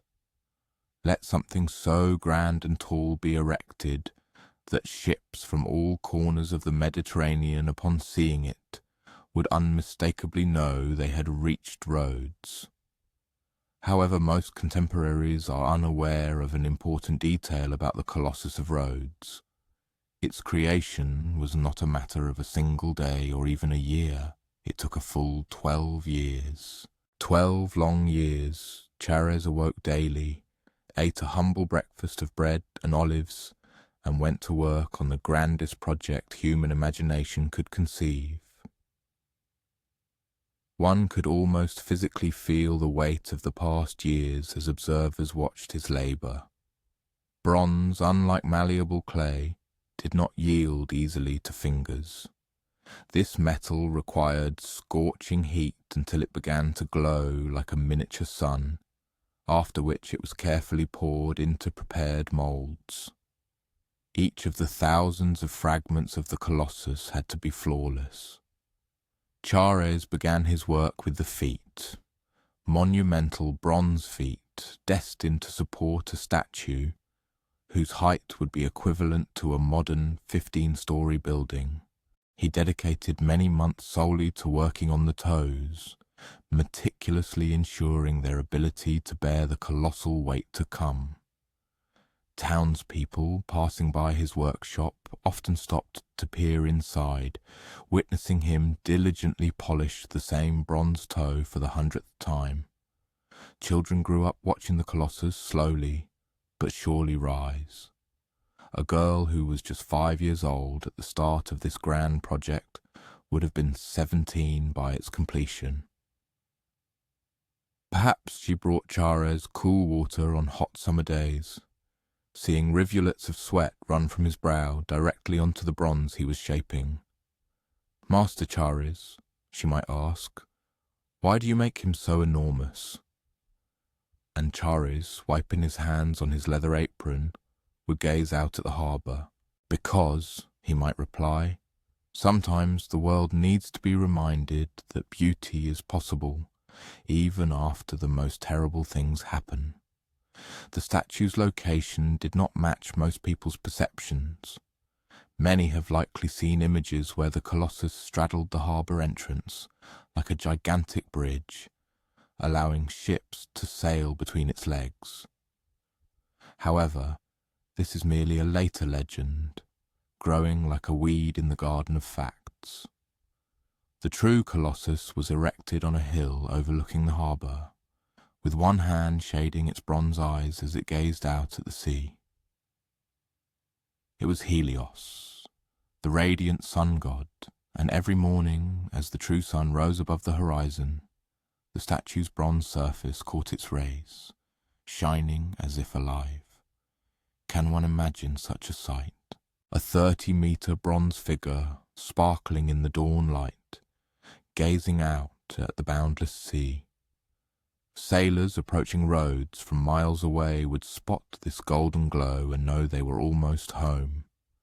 However, building the Colossus was like solving a puzzle no one had ever tackled before.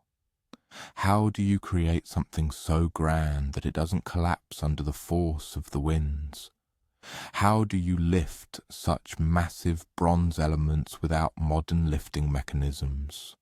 Chares had to invent entirely new approaches to the entire process. The master built the statue around an internal framework consisting of iron rods and stone blocks, like a skeleton within a living organism. Then he gradually covered this internal structure with a bronze skin, piece by piece, rising from the base. As the statue gained height, Chares had to construct complex systems of ramps and scaffolding around it. Eventually, the Colossus was encircled by a small artificial mountain, composed of wooden platforms and earthen embankments. Workers lifted massive bronze sections up these ramps, like ants carrying particles to their dwelling. One could almost feel the sounds of construction echoing throughout the harbour. The clang of hammers striking bronze, the creak of wooden blocks, the calls of workers on the scaffolding, and beneath it all, the tireless whisper of ocean waves caressing the shore. Of course there were incidents. Bronze was significantly heavy, and working at such heights carried considerable danger. Some workers fell, individual parts were cast with defects requiring remelting and refabrication. Surely there were days when Chares sat on a rock by the harbour, deep in thought, wondering if this audacious dream would ever become a tangible reality. Over those 12 years his hair turned grey, his hands permanently took on the hue of bronze dust. His back ached from constantly bending over moulds and stretching his limbs to install massive elements. But every morning he unfailingly returned to his work. The most challenging part, undoubtedly, was creating the face. How do you embody divinity in cold metal? How do you give bronze the appearance of a thinking, feeling, seeing being? Chares dedicated 2 full years solely to working on the Colossus's head, meticulously refining features that had to appear harmonious from ground level, 30 meters below. The eyes presented a particular difficulty. They had to be large enough to be discernible from the harbour, yet radiate kindness. For Helios was not a fierce deity like Ares, or cunning like Hermes. He embodied the sun itself, constant, warm and unwavering. Daily he drove his fiery chariot across the sky, bringing light to the entire world. Chares endowed the Colossus with eyes that seemed to hold a slight smile, eyes that gazed at the sea with unwavering patience and benevolence. Sailors, seeing this gaze, knew they were safe. Finally, after 12 long years, the work was complete. The scaffolding was gradually dismantled piece by piece, revealing the finished Colossus to the people of Rhodes. Can one imagine the grandeur of that moment? The entire city must have held its breath as the last wooden platform was removed, and their bronze patron stood revealed in all its monumental glory. The dedication ceremony lasted for several days. People flocked from all corners of the Mediterranean to witness this unprecedented wonder. They brought gifts and offerings addressed not only to Helios but also to Chares himself. He had created something that seemed utterly impossible, a bronze giant so tall that it seemed to touch the clouds. However, there is one fact that makes one deeply ponder the Colossus. It stood for only 56 years, just 56 years after Chares completed his life's work. A powerful earthquake shook Rhodes and toppled the great bronze giant to the ground.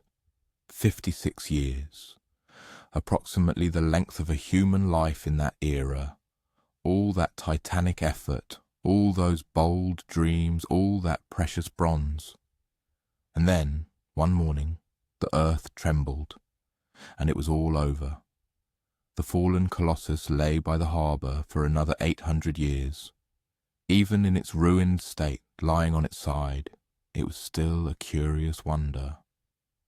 Travellers came from as far as Rome just to see the massive bronze fingers and toes scattered along the shoreline.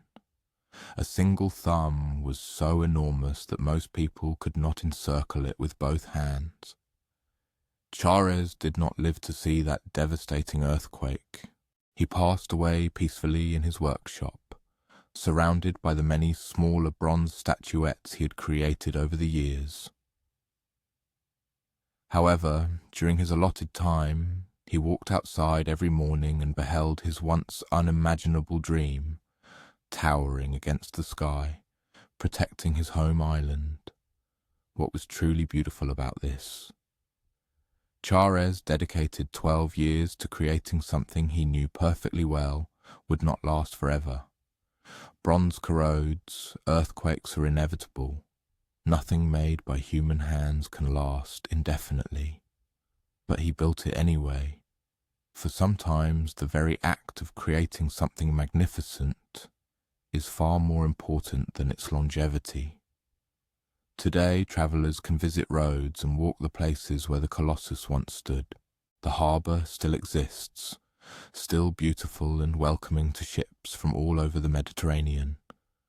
And although the bronze giant is no longer visible, something intangible still lingers in the air, an echo of an impossible dream that became reality, if only for a brief moment. As one reflects, people might think of Chares, patiently toiling in his bronze workshop, creating something magnificent, one small detail at a time. What impossible dreams might they realize if they had the patience to work on them for 12 years? What bronze giants perhaps await their hour in the quiet corners of their own imagination? The reflections concerned patience, bronze, and impossible dreams. Now let us allow our thoughts to drift even deeper into the past, to an island where the very stones hold the memory of secrets from a time when the world was still young. This is a place where something beautiful turned terrible. and where the line between myth and historical memory blurs like a haze over ancient walls. Imagine a person standing on the deck of a small boat, approaching the largest island in the Greek seas. Crete rises from the azure waters like a sleeping giant. Golden hills, white cliffs, and hidden valleys seem to whisper of long-past eras. The year might indicate 1450 BCE, but it could just as well be yesterday. On this island, the flow of time feels different. It is here, according to tradition, that the Minotaur dwelled, imprisoned in the heart of a labyrinth whose intricate design baffled even its creator. However, before delving into tales of monsters and convoluted passages, it is appropriate to turn our attention to other, more subtle details, to the fragrance of saffron in the morning air, and to how the sun's rays uniquely illuminate a land that was once a recognized center of the ancient world. It is known that long before the flourishing of classical Greece, before the appearance of outstanding philosophers in Athens or valiant warriors in Sparta, the civilization of Crete emerged onto the world's stage.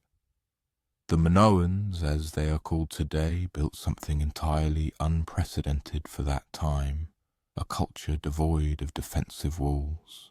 Such a concept, a civilization without fortifications, gives one pause.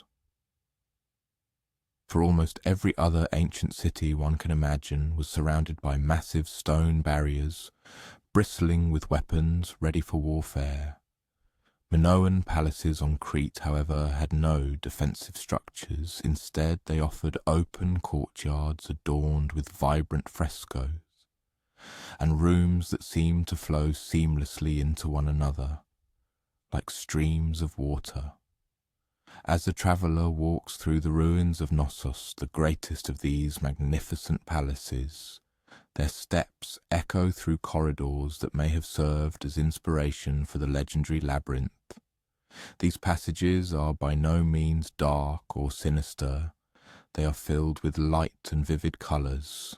The walls are adorned with images of dolphins frolicking in blue waves, ladies in exquisite attire, and youths leaping over bulls in rituals whose meaning we can only barely grasp.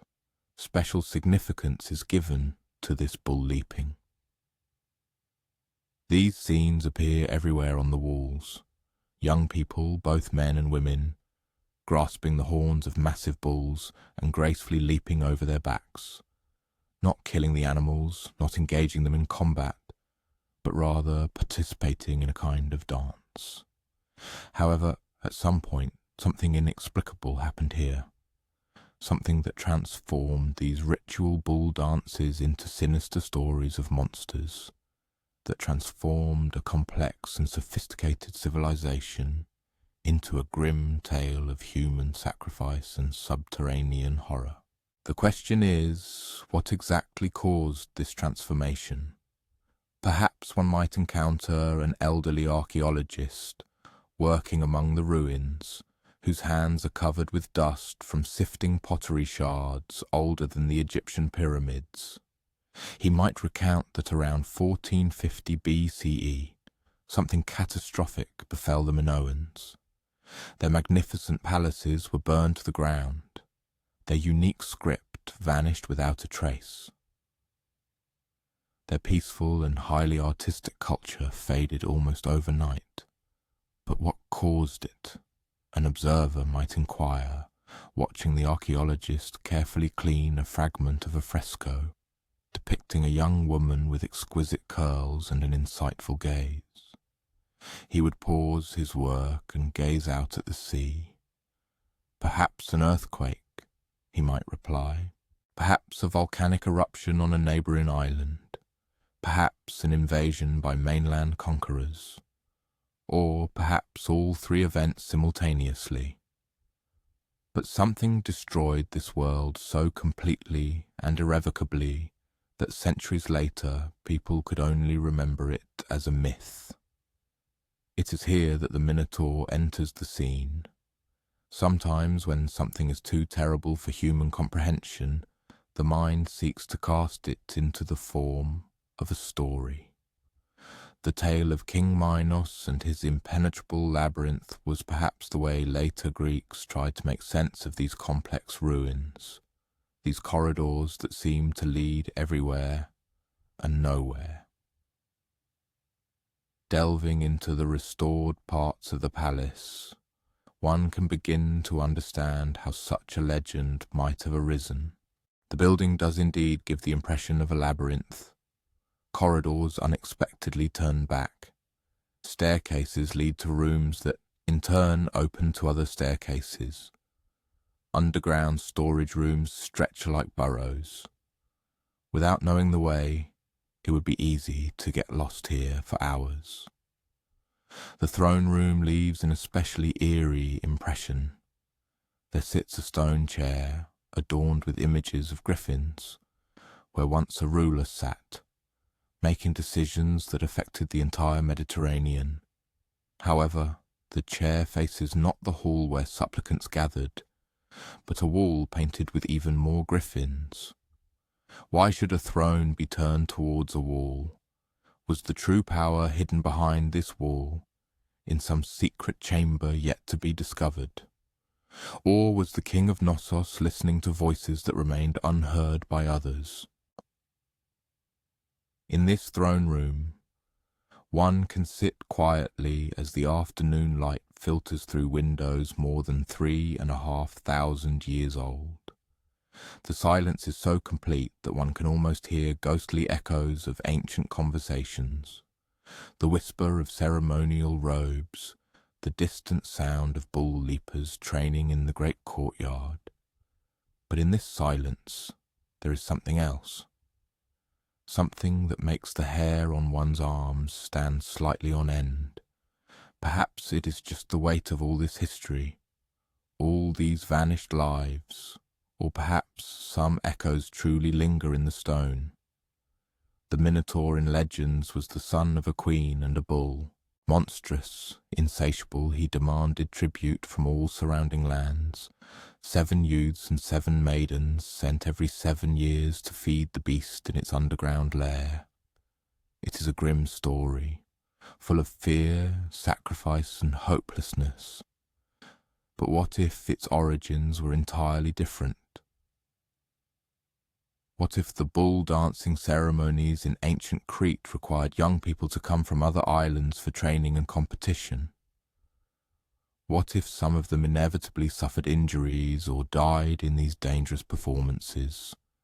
What if the tribute was actually the recruitment of athletes, and the monster was the sacred bull? Ascending to the upper levels of the palace, one can discover storerooms where enormous clay jars, tall enough for a person to hide in, once stood. These jars contained oil, wine, and grain, the wealth that made Minoan civilization prosperous. But in the strange light of late evening, they looked as if they could conceal something else, secrets, treasures, and perhaps even people. It was here that the famous snake goddess figurines were found, these small statues of women holding snakes, with wide, mysterious eyes in their exquisite, incredibly detailed dresses. Were they goddesses, priestesses, or queens? We do not know, because we still cannot read the Minoan script, the so-called Lineae. And it remains one of archaeology's greatest mysteries.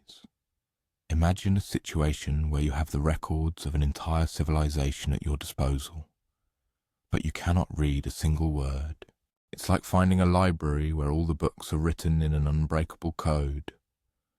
The Minoans left us their art, their architecture, their pottery, but their voices remain silent.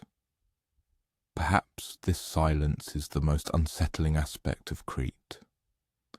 Other ancient civilizations left us their stories, their laws, their complaints about taxes and weather. The Minoans left us beauty, exquisite frescoes depicting flowers, dolphins, and dancing people. but not a word explaining what it all meant. Walking through the Queen's chambers, where the walls are painted with dolphins swimming in underwater gardens, one can even spot an ancient flush toilet, more complex than anything Europe would see again for another 1,000 years. Clearly, this was a civilization that valued comfort, beauty, and cleanliness. So how did it become the setting for such a dark myth? Perhaps that is the point. Perhaps the story of the Minotaur is not really about Crete. It is about what happens when something beautiful and complex is forgotten, and all that remains is the fear of the unknown. In the myth, the hero Theseus killed the Minotaur and escaped the labyrinth with the help of Ariadne's thread. But what if the real thread was memory itself?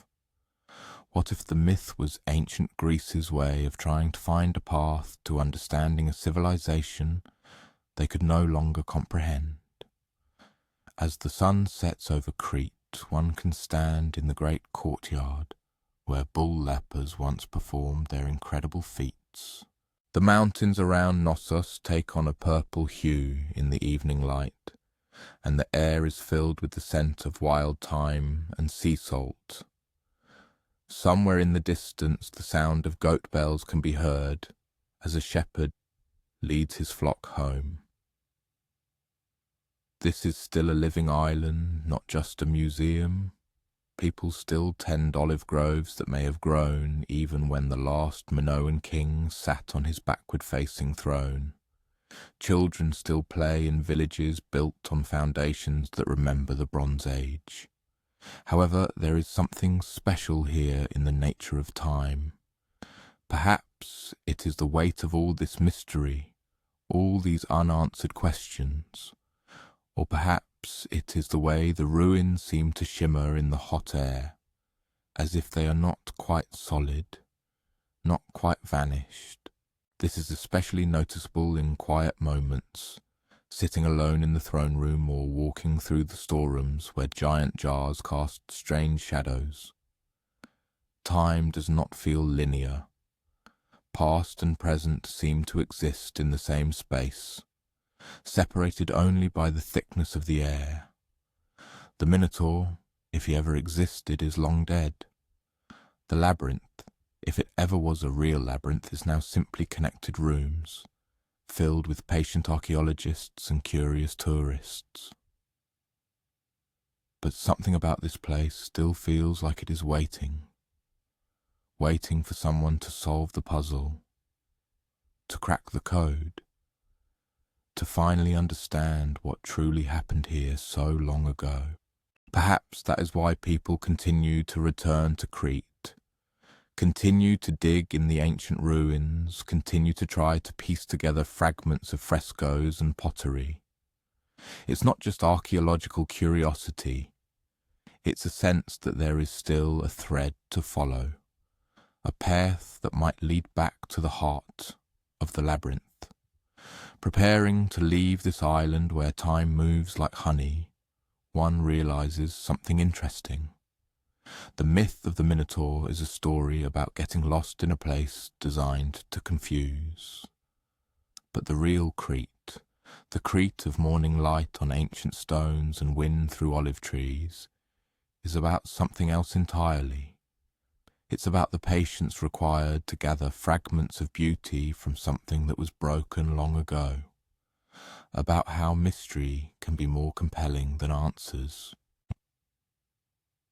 About how sometimes the most important things are the ones we almost, but not quite, remember. As one drifts off to sleep, pondering mysterious snake goddesses, brave bull leapers, and ancient walls painted with unimaginable colours, one inevitably wonders what mythological tales future archaeologists will create to explain the surviving fragments of our own civilization. What monsters will come alive in their imagination to grasp the meaning of our ruins. Imagine then a traveller standing on the deck of Odysseus's ship, feeling the cool spray of sea salt on their face as the vessel approaches something utterly incredible, an island that glides across the sea, like a giant bronze shield artfully balanced on the water's surface. Rocks, extraordinarily smooth and flawless, rise directly from the sea as if polished by gigantic hands, and encircle the entire island like a precious ribbon wrapped around a gift. It is a monumental wall of shining bronze, majestically reflecting the rays of the afternoon sun. The traveller has already wandered among ancient ruins, attempting to decipher riddles carved into stones that stubbornly remained silent. Now, their mind could fully soar above solid ground, rising like a ghostly sea mist, to a place that exists somewhere between earth and sky, where the Lord of the Winds tirelessly guards the world's breath. This was Aeolia, the floating home of Aeolus, the great keeper of the winds. However, before meeting the god himself, it is worth contemplating the true nature of responsibility for such an untamed and unpredictable element as wind. Each of the winds had its own name, unique temperament, and changeable moods. Boreas, the north wind, was piercingly cold and sharp, as constant as winter itself. Notus, the south wind, on the other hand, was warming and moist, foretelling approaching storms. Zephyrus, the west wind, was gentle and fragrant, a true harbinger of spring's awakening, while Eurus, the east wind, was elusive and mysterious, capable of bringing any weather at its whim. It is remarkable that most people tend to perceive wind merely as a simple movement of air masses, something that happens on its own, without conscious intent or clear purpose. However, the ancient Greeks were more perceptive.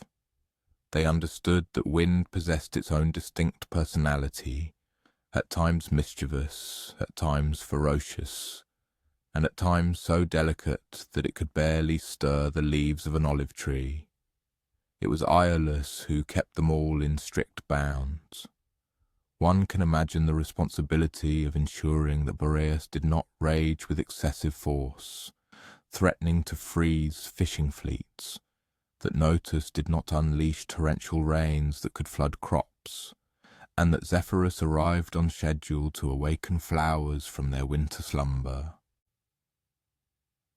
It would be like conducting a symphony orchestra where each musician was invisible, yet possessed enough power to engulf ships in the depths of the sea or lift birds to soaring heights, and had their own unshakable ideas about when and where to perform. The traveller ascends the bronze steps that spiral around the rocky cliff, reaching skyward, and is struck by how they seem to chime melodically underfoot. Each step emits a slightly different tone, so that the ascent to Aeolus's palace feels like climbing a musical scale, played on a gigantic instrument. The palace itself is unlike anything they have ever seen. Its walls are made of cloud-coloured marble, dazzlingly white, but they lack the usual solidity. They seem to breathe, gently expanding and contracting, like living lungs.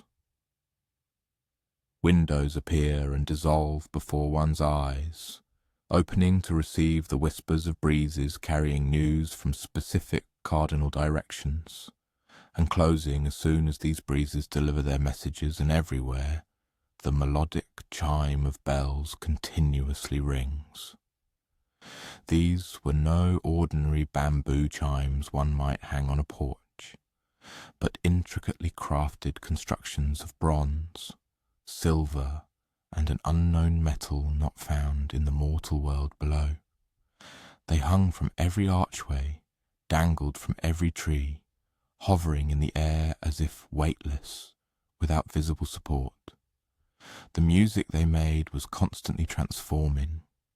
Sometimes the harmony was so perfect it could bring tears of joy.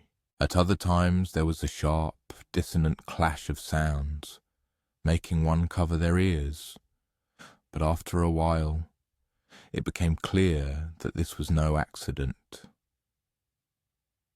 These amazing chimes seemed to be in dialogue with each other, exchanging information about meteorological conditions across the Mediterranean, foretelling approaching storms off the coast of Africa, or rejoicing at gentle breezes helping a merchant ship swiftly return to its home port. Aeolus himself, well, attempting to describe him is like trying to define the wind itself. Sometimes he appears as an old man with a beard that streams behind him like a light mist. Sometimes he manifests as a middle-aged woman whose hair seems woven from moving air. And sometimes he appears as a youth whose features are as changeable as clouds racing across the azure sky. He shows his guests the very heart of his palace, a circular room with a domed ceiling that displays the sky overhead in real time. But this is not just the sky over Aeolia. As the traveller watches, the ceiling transforms, revealing the meteorological situation over Troy, over Egypt, over the western seas where no human ship has ever sailed. "Welcome," he says to Odysseus and his companions, and his words drift like a gentle breeze, imbued with the scents of olive groves, the freshness of distant snow, and the breath of the deep ocean. Welcome to the place where all winds are born. Yet his voice remains constant. It sounds like the rush of wind in pine forests, the rustle of sails filling with a favourable breeze, or the mysterious whisper of air at a cave's entrance. When Aeolus speaks, guests don't just perceive his speech with their hearing. They feel his words sweep through their hair, stir their clothes, bringing with them the premonition of a dozen different places. In the very centre of the room was something truly breathtaking. It was a sphere, crafted from what appeared to be crystallized air, hovering approximately at chest height and performing slow, graceful rotations. Inside the sphere they saw continuous movement, eddies dancing and rushing, patterns of silver, gold, and translucent blue. They watched, mesmerized, as the patterns within the sphere chased each other in intricate games. Sometimes they formed spirals reminiscent of seashells. At times they danced in pairs, intertwining with each other like invisible birds. At other times all rushed to one side of the sphere, then suddenly scattered, filling the entire space with their restless energy. "The winds are resting," Aeolus explains, and in his voice is a hint of the pride of a caring father. "When they are not needed elsewhere, they return home to play." It should be noted that these were not merely meteorological phenomena that the guests observed. These were individualities, autonomous winds, each with its own way of moving, favourite games, and unique relationships with other elements. It was like watching a family of invisible children play. The moment Aeolus's fingers touch the crystallized surface, the room fills with dynamic movement. This movement was neither harsh nor frightening. Rather, it was gentle and curious, as if a dozen invisible cats were caressing their feet and purring. Their hair gently rose and fell in a rhythmic dance. Their clothes rustled as if they were in a current of the gentlest water. Aeolus notices the admiration of his guests. "Would you like to get to know them better?" he asks, and without waiting for an answer from Odysseus and his companions, he extends his hand towards the hovering sphere. "These elements see absolutely everything," Aeolus says softly. "Every sail, every bird, every blade of grass that bends at their passing, they serve as my eyes and ears in the mortal world." And then they hear them, Not quite voices, but something very much like them. The north wind responds with distant thunder, low and mighty, with a slight note of grumbling, as if awakened from a deep sleep. The south wind giggles like rain tapping on leaves, warm and playful.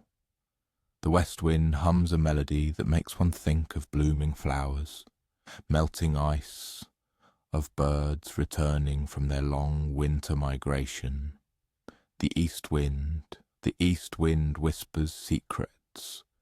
It tells of storms that will gather in 3 days, of a school of dolphins frolicking in the waves off the coast of Sicily, of a lonely lighthouse keeper who converses with the wind for he has no other company. A fishing village on the Anatolian coast needed gentle winds to dry its nets. A merchant ship, laden with grain, hastened to outrun the season's first storm, heading for Alexandria. A young shepherd in the mountains of Thessaly carefully studied wind patterns to predict the best pastures for his flock for the coming week. The guests observed Iolaus at work, and it was nothing like their expectations.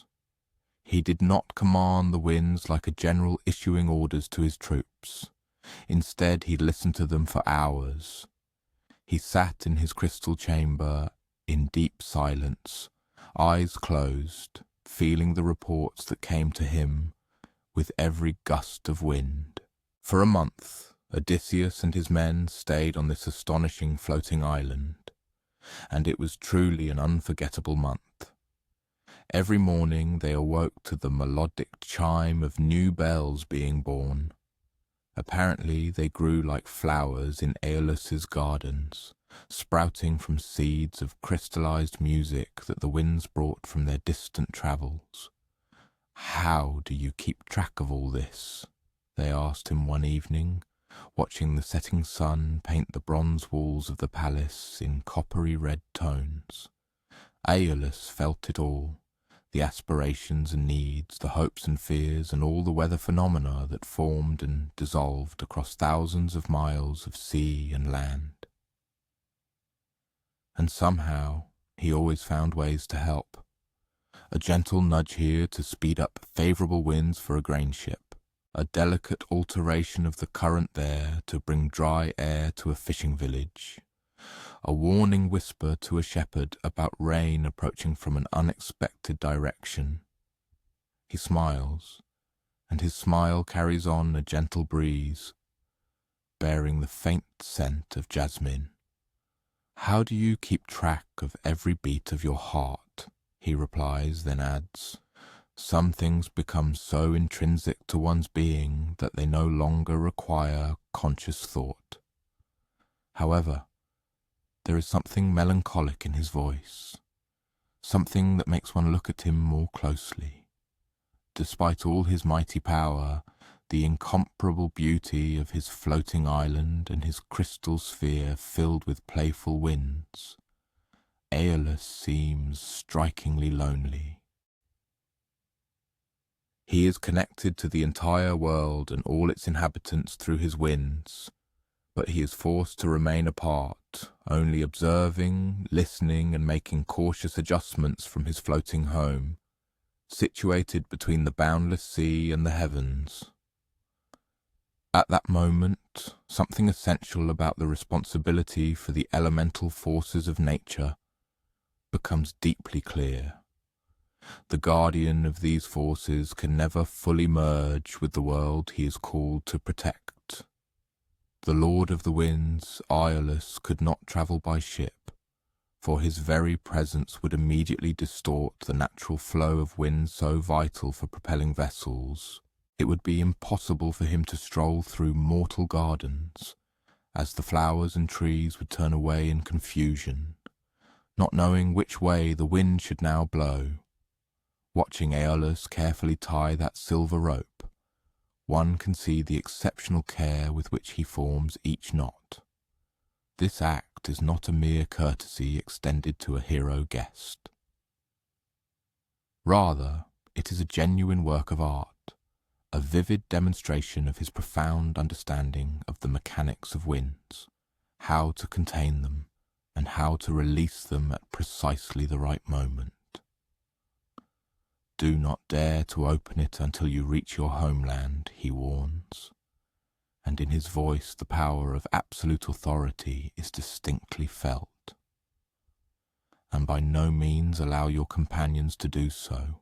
The winds confined within possess enough strength to carry you to the farthest reaches of the world.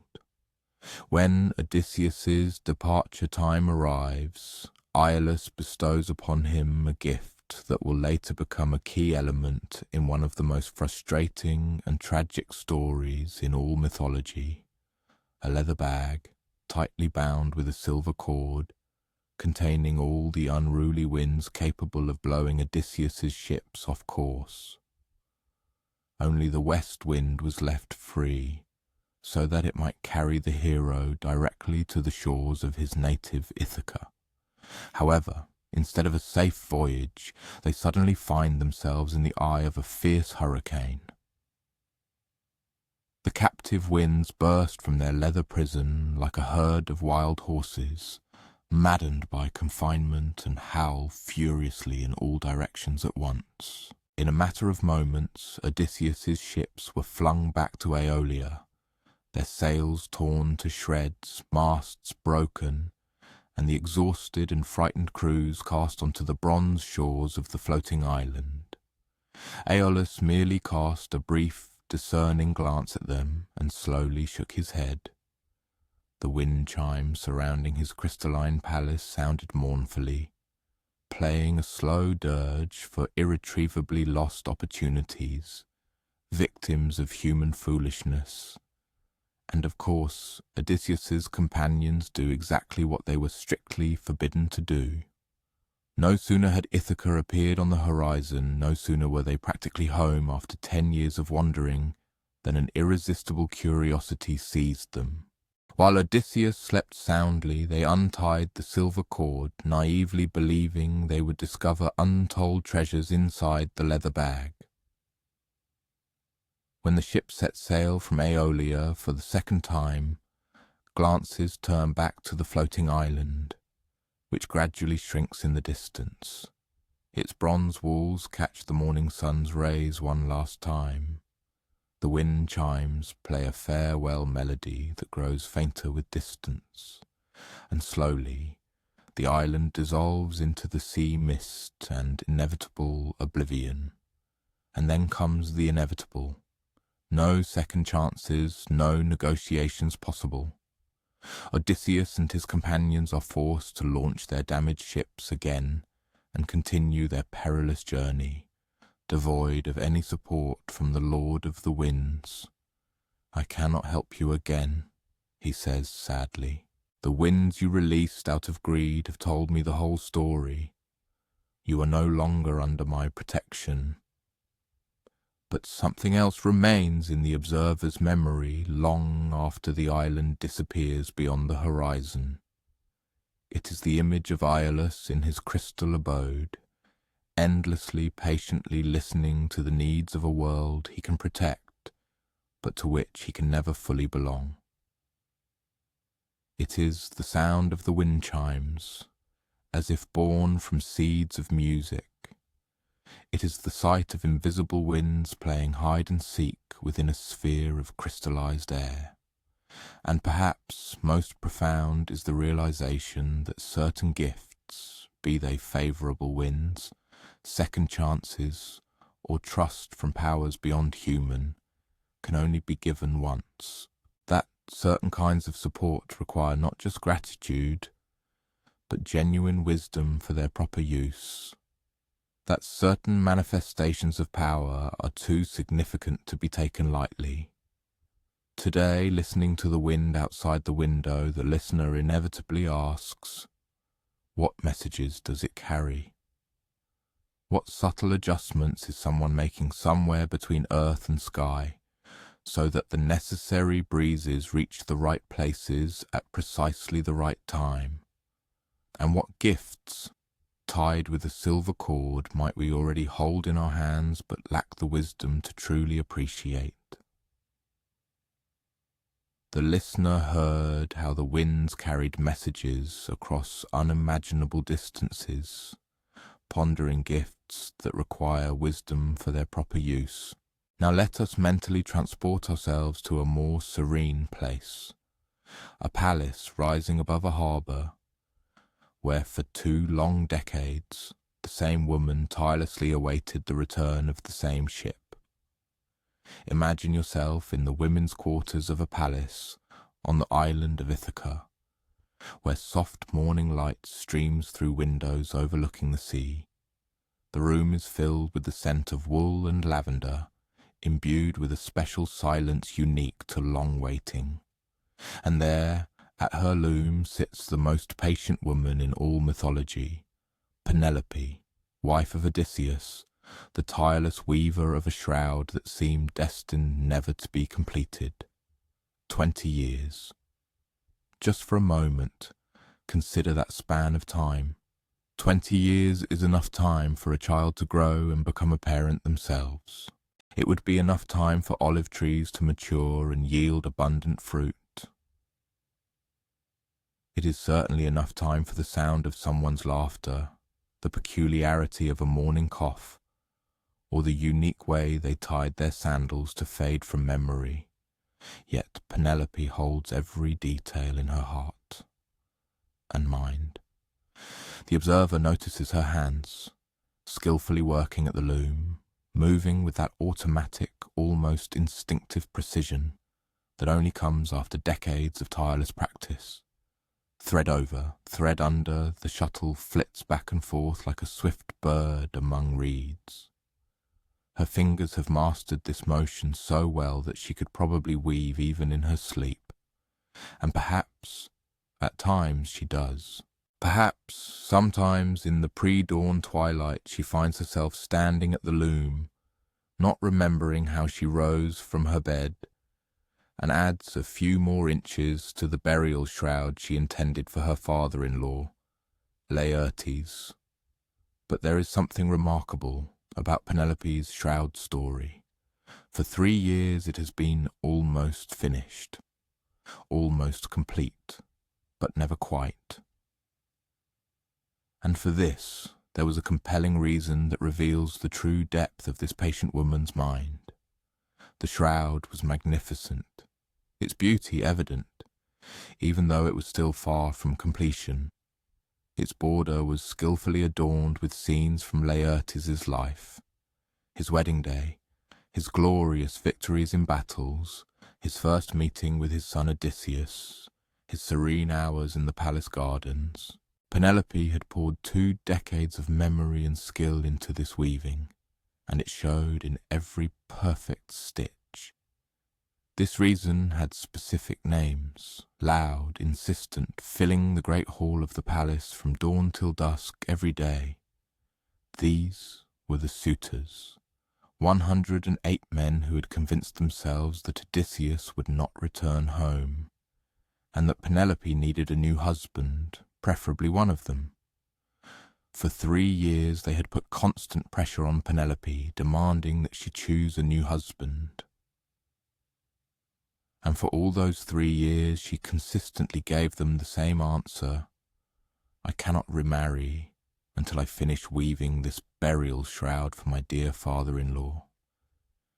It would be deeply disrespectful to begin a new life while this sacred duty remains unfulfilled. Their voices reach even here in the women's quarters, where they unceremoniously drink Odysseus's wine, consume his livestock, and fiercely argue about which of them is more worthy to marry his wife and inherit his kingdom. They resemble a flock of predatory vultures having taken up residence in the palace and steadfastly refusing to leave. Penelope's excuse sounds perfectly reasonable, exactly what a pious and grieving daughter-in-law ought to say. The suitors grumble and complain, but they cannot dispute her words. After all, honouring the dead is considered a sacred duty, and even these vultures dare not challenge it. However, what they do not understand, what they could not even imagine, is that every night, after deep silence falls upon the palace, and the last drunken suitor stumbles to his makeshift bed in the courtyard, Penelope silently slips out of her bed and returns to her loom. The observer sees her do this, and the sight is both heartbreaking and ingenious. Her fingers, so quick and sure during the day's weaving, now move with a different, special precision, with the cautious, methodical carefulness of unravelling. She does not simply pull threads haphazardly. She methodically undoes her own work, stitch by perfect stitch, carefully preserving the yarn so it can be used again tomorrow. And every night, working by lamplight in a silence belonging exclusively to women and their intimate secrets, she unravels the day's labour. Thread by thread, stitch by stitch, she destroys what she created in daylight. The shroud that was almost finished when the sun set becomes again a shroud requiring many more weeks of work when the morning sun rises. 3 years. For 3 years she spent her days weaving and her nights unravelling, skillfully buying time in the unyielding hope that somewhere across the wine-dark sea a familiar sail would finally turn homeward. But one must consider the price she paid for those 3 years. The physical exhaustion of doing essentially 2 full days' worth of work for every single day that passed. The continuous stress of maintaining a deception whose discovery would be catastrophic. The psychological strain of daily creating something beautiful only to destroy it each night. It would have been so easy to make a mistake in the dim lamplight, to pull too hard and break a thread, to miss a loop and leave undeniable evidence of her nocturnal activities. But Penelope never makes mistakes. This is a woman who elevated deception to an art form, who transformed patience into a sharp weapon. However, at Penelope's very core, there is something that stubbornly refuses to accept logical conclusions. Perhaps it is an unwavering stubbornness. Perhaps it is an all-consuming love. Or perhaps it is simply a deep, intuitive knowledge that some people are too important to give up on, even if giving up would be much easier. 20 years is an enormous amount of time to continue believing in someone's return. Long enough for sensible people to assume the worst. Long enough for even the most loving hearts to begin to heal, accepting a form of loss. The suitors are not entirely wrong when they point out the high probability of Odysseus's death. That clinging to hope indefinitely is impractical and even detrimental to one's mental health. And beneath all this lies an even deeper exhaustion, born of deferred hope. For even Penelope, with all her cunning and unwavering resolve, must have moments when she involuntarily wonders if she is weaving and unravelling her shroud for a man who is never destined to return home. Quiet listening and eternal hope. He possessed an astonishing gift, the ability to listen intently to every person, making them feel like the most significant being in the entire world. And this applied not only to the storyteller, but to absolutely everyone around him. Servants, peasants, even the smallest children. He could crouch down to be at eye level with his interlocutor and ask questions with such genuine interest, as if the answers truly mattered to him. You might spend evenings with her before she delves into her mysterious nightly activities and hear stories about her husband. But not about the legendary hero Odysseus, not about the king who bravely fought beneath the walls of Troy, but about the simple man she married when they were both young, and naively believed they knew what fate had in store for them. He used to fuss with his sandals, she might tell you. The leather straps would constantly slip, and he'd mutter something under his breath as he adjusted them. Such a minor detail, but I can still hear exactly how he grumbled back then. These are not the heroic tales wandering bards sing about Odysseus. These are intimate memories, belonging only to wives. Small, cherished moments that make a person irreplaceable. And as you listen to Penelope share them, you begin to understand why she continues to weave and unravel, why she stubbornly refuses to believe that such a man could simply vanish from the world without a trace. The palace around her has transformed during these long 20 years of waiting. Telemachus, the child she nursed when his father went to Troy, is now a grown man himself, tall and serious, bearing the burden of being his father's son in a kingdom overflowing with men eager to take his parents' place. You might sometimes see him standing in doorways with an expression that blends frustration and admiration. As he watches his mother work, he is torn between wanting to protect her from the increasingly insistent demands of the suitors and respecting her right to make her own decisions. She is stronger than all of them combined, he might quietly say, but I worry how long even her strength can endure. The household itself reflects the tension of these long years. Servants who remembered Odysseus are fiercely loyal to Penelope. However, their numbers are significantly fewer than the new staff, who see the suitors as the palace's real future. Food and wine supplies meant to last for years are consumed at such a rapid pace that the old housekeeper desperately shakes her head, and through it all, Penelope weaves day after day, creating something beautiful and meaningful, something worthy of the old man who will eventually need this shroud, but who deserves to see his son return home first. Her weaving becomes a prayer, embodied in wool and hope, a physical manifestation of her refusal to let go.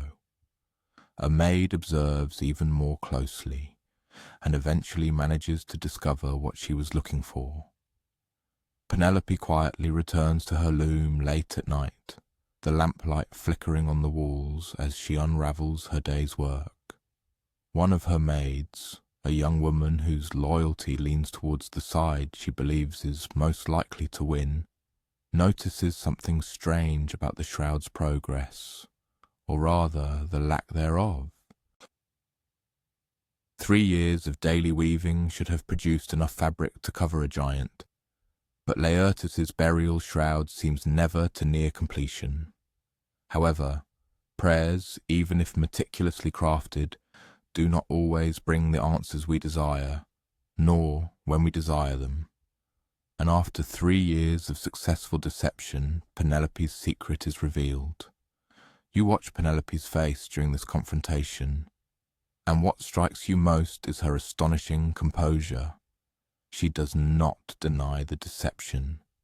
It is pointless now. She does not apologize or make excuses.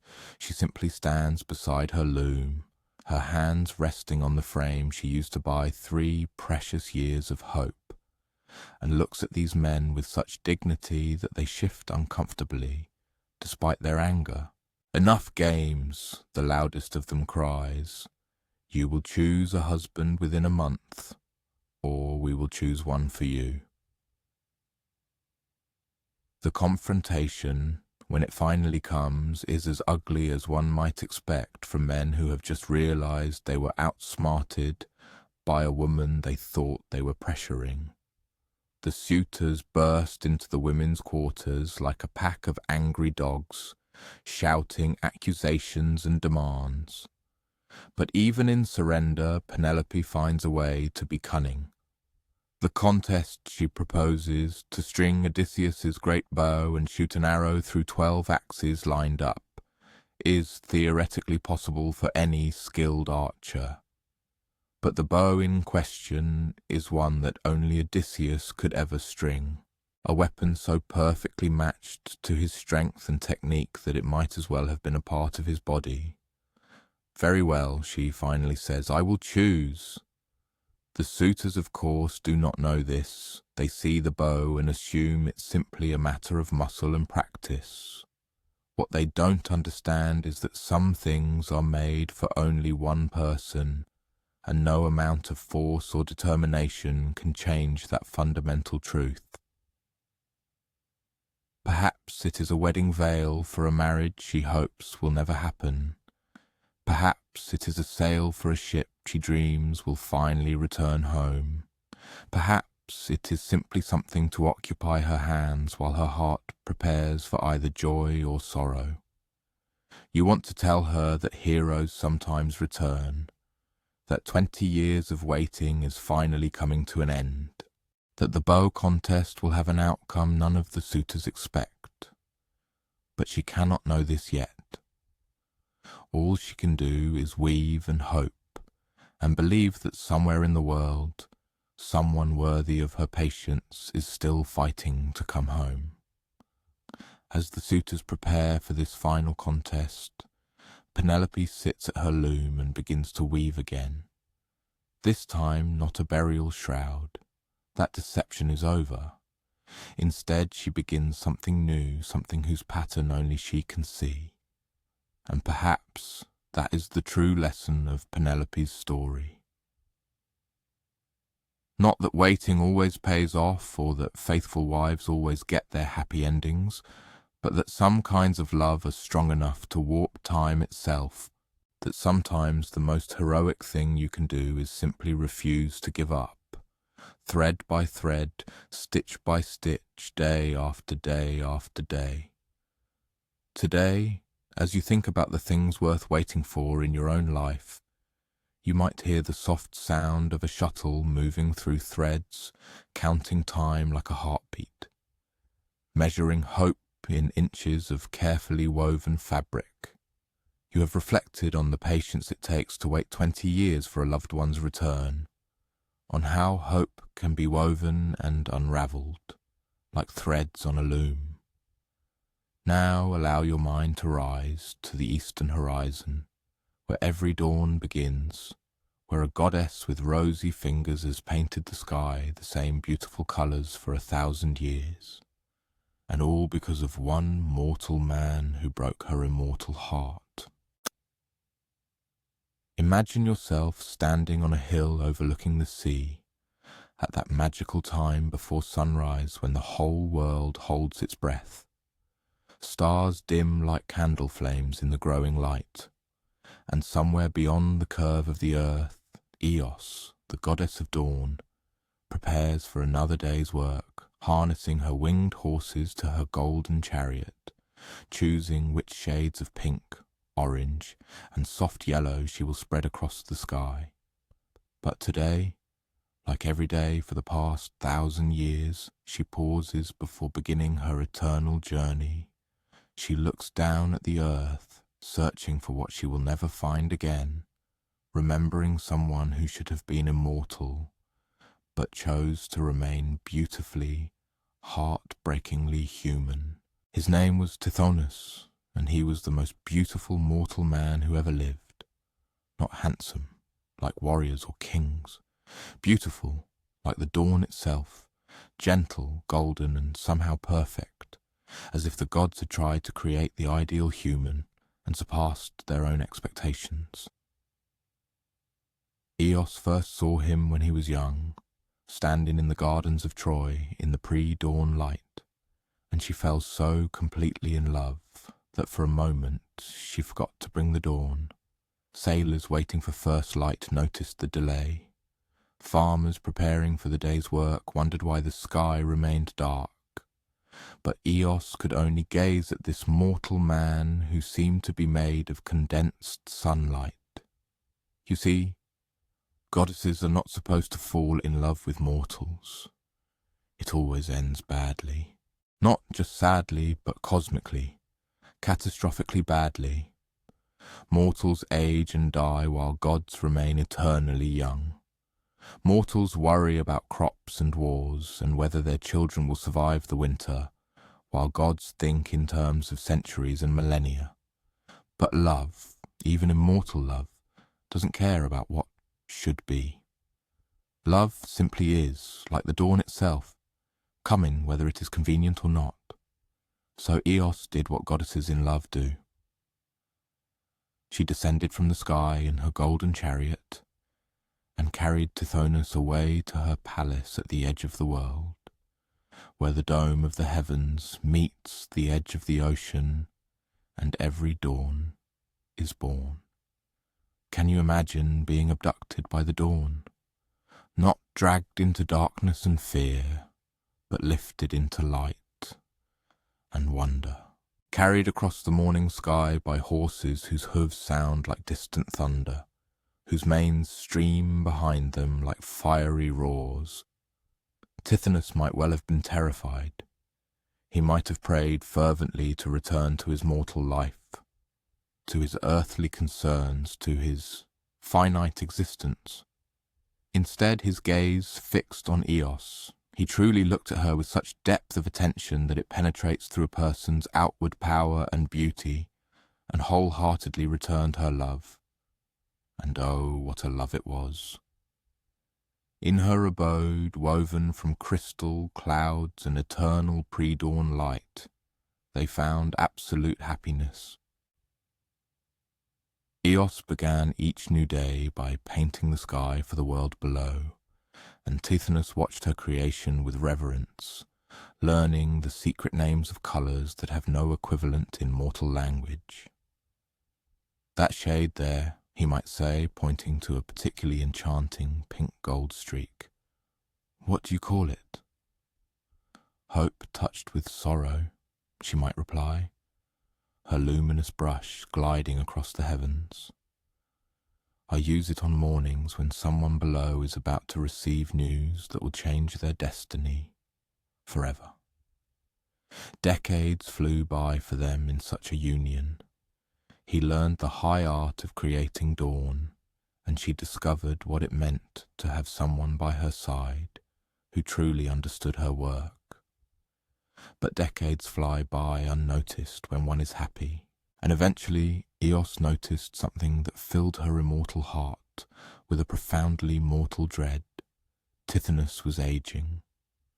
The process was not swift or dramatic, just the gentle, inexorable decay that touches all mortal creatures.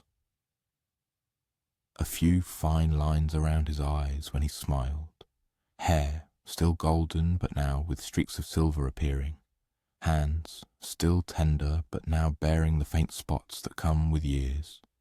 He remained beautiful, always beautiful to her, but he was unmistakably, heart-breakingly mortal. That night, while Tithonus slept peacefully in their bed of clouds and starlight, Eos made a decision that would haunt her forever. She rushed to Olympus and fell at the feet of Zeus, king of the gods, begging for the one gift that could save her love from the fate awaiting all mortals. "Make him immortal," she pleaded, and tears of liquid dawn streamed down her face. "I cannot bear to lose him to death. Grant him immortal life, and I will paint the most beautiful dawns the world has ever seen." Zeus, understanding both love and the complexities it creates, granted her request. With a single word, he bestowed upon Tithonus the gift of immortal life. However, one must remember a particular detail about asking the gods for favours. One must be exceedingly careful about what exactly one asks for. And Eos, in her desperation and love, forgot to ask for the one thing that makes immortal life valuable. She asked for eternal life. She did not ask for eternal youth. Let us note the terrifying perfection of this omission. Tithonus would live forever. Yes, but he would age forever. He would wither and decay and age yet more throughout all eternity, never dying, but never stopping the slow slide into infirmity and oblivion. At first it seemed not to matter. Tithonus aged slowly, gracefully, like a fine wine, gaining complexity with time. His hair turned fully grey, then snowy white, but it was still beautiful in the dawnlight. His face creased with wrinkles, but these were kind wrinkles, wrinkles of laughter, the marks of decades of happiness. However, decades turned into centuries, and centuries into millennia, and Tithonus continued to age, his back bent under the unbearable weight of endless years. His hands trembled with a palsy that no medicine could cure, for it was not a disease. It was merely the accumulated weariness of too much time. His voice, once clear and melodious as a morning bird's song, became a whisper, then a croak, and then something barely human at all.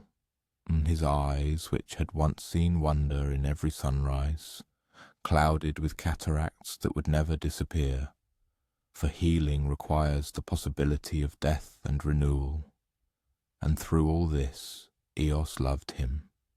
She painted him the most beautiful dawns she could imagine, brought him nectar and ambrosia, sang him songs known only to goddesses. But love, however pure and strong, could not undo the gift granted by the king of the gods. Eventually, though eventually is a strange word when speaking of eternity, Tithonus became so old, so frail, so worn out by the burden of endless years that he was barely recognizable as the golden youth Eos had fallen in love with. Some tales say that she finally mercifully transformed him into a grasshopper, a creature whose voice is but a whisper in the grass, whose life is tied to the cycle of days and seasons, who speaks in a language of small, persistent sounds that most people don't even notice. Other stories claim he simply vanished, becoming one with the dawn itself. His voice now is the sound that light makes as it touches the world. His presence is the reason why sunrises are both beautiful and sad.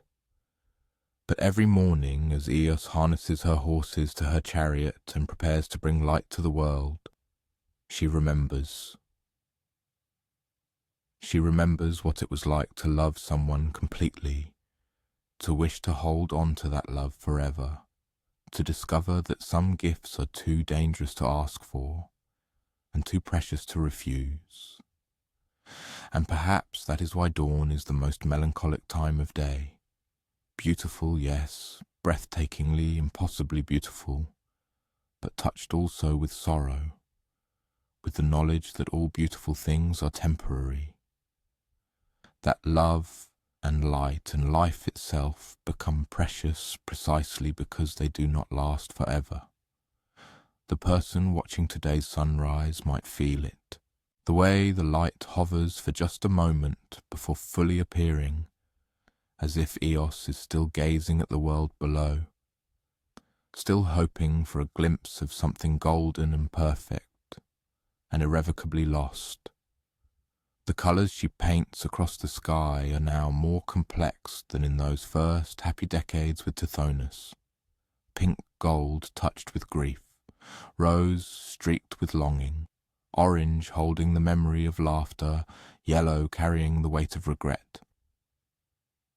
She has become a master of her art through suffering, creating beauty that speaks to everyone who has ever loved what they could not hold, who has ever made a wish they could not unmake, who has ever learned that sometimes getting exactly what you ask for is the cruelest gift of all.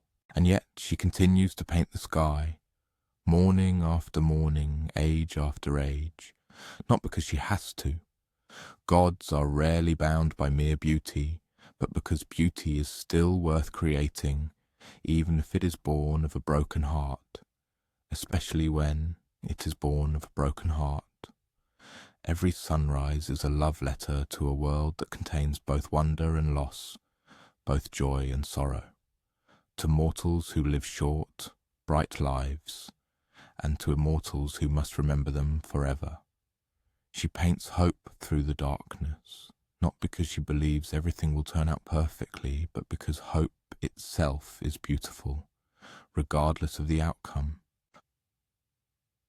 In her palace, at the edge of the world, surrounded by the tools of her craft, brushes made of comet tails, paints mixed from the essence of stars, a palette containing every shade of light that has ever existed, she continues her eternal work. Sometimes, on an especially beautiful morning, when the light seems to shimmer with a particular warmth, and the colours blend with extraordinary perfection, one might hear something in the morning chorus of birds and insects, a voice so faint it might be imagination, so ancient it might be the sound of time itself, whispering words in a language that predates human speech. It might be Tithonus still there, in some transformed way, still finding wonder in the daily phenomenon of light touching darkness, still loving the goddess who saved him from death but could not save him from the burden of too much time, still grateful, despite everything, for the gift of witnessing 10,000 years of sunrises painted by immortal hands. Or it might just be the wind moving through the grass, the way light sounds when it first touches the world, the voice that hope makes rising each morning, regardless of what yesterday brought or what today may bring, as one prepares to drift off to sleep, carried into dreams by the memory of rosy fingers painting beauty across the sky. One might consider the gifts they would ask for, if they could ask for anything, and they might discover, like Eos before them, that the most important part of any wish is not what you remember to include, but what you remember to leave room for, because sometimes the most beautiful things, like the dawn, like love, like the stories that help us fall asleep, are perfect, precisely because they are temporary, precious precisely because they cannot be held forever, significant precisely because they must be experienced one moment at a time with gratitude and wonder. And with the kind of attention that comes from knowing that this particular light, this particular morning, this particular story will never happen exactly this way again.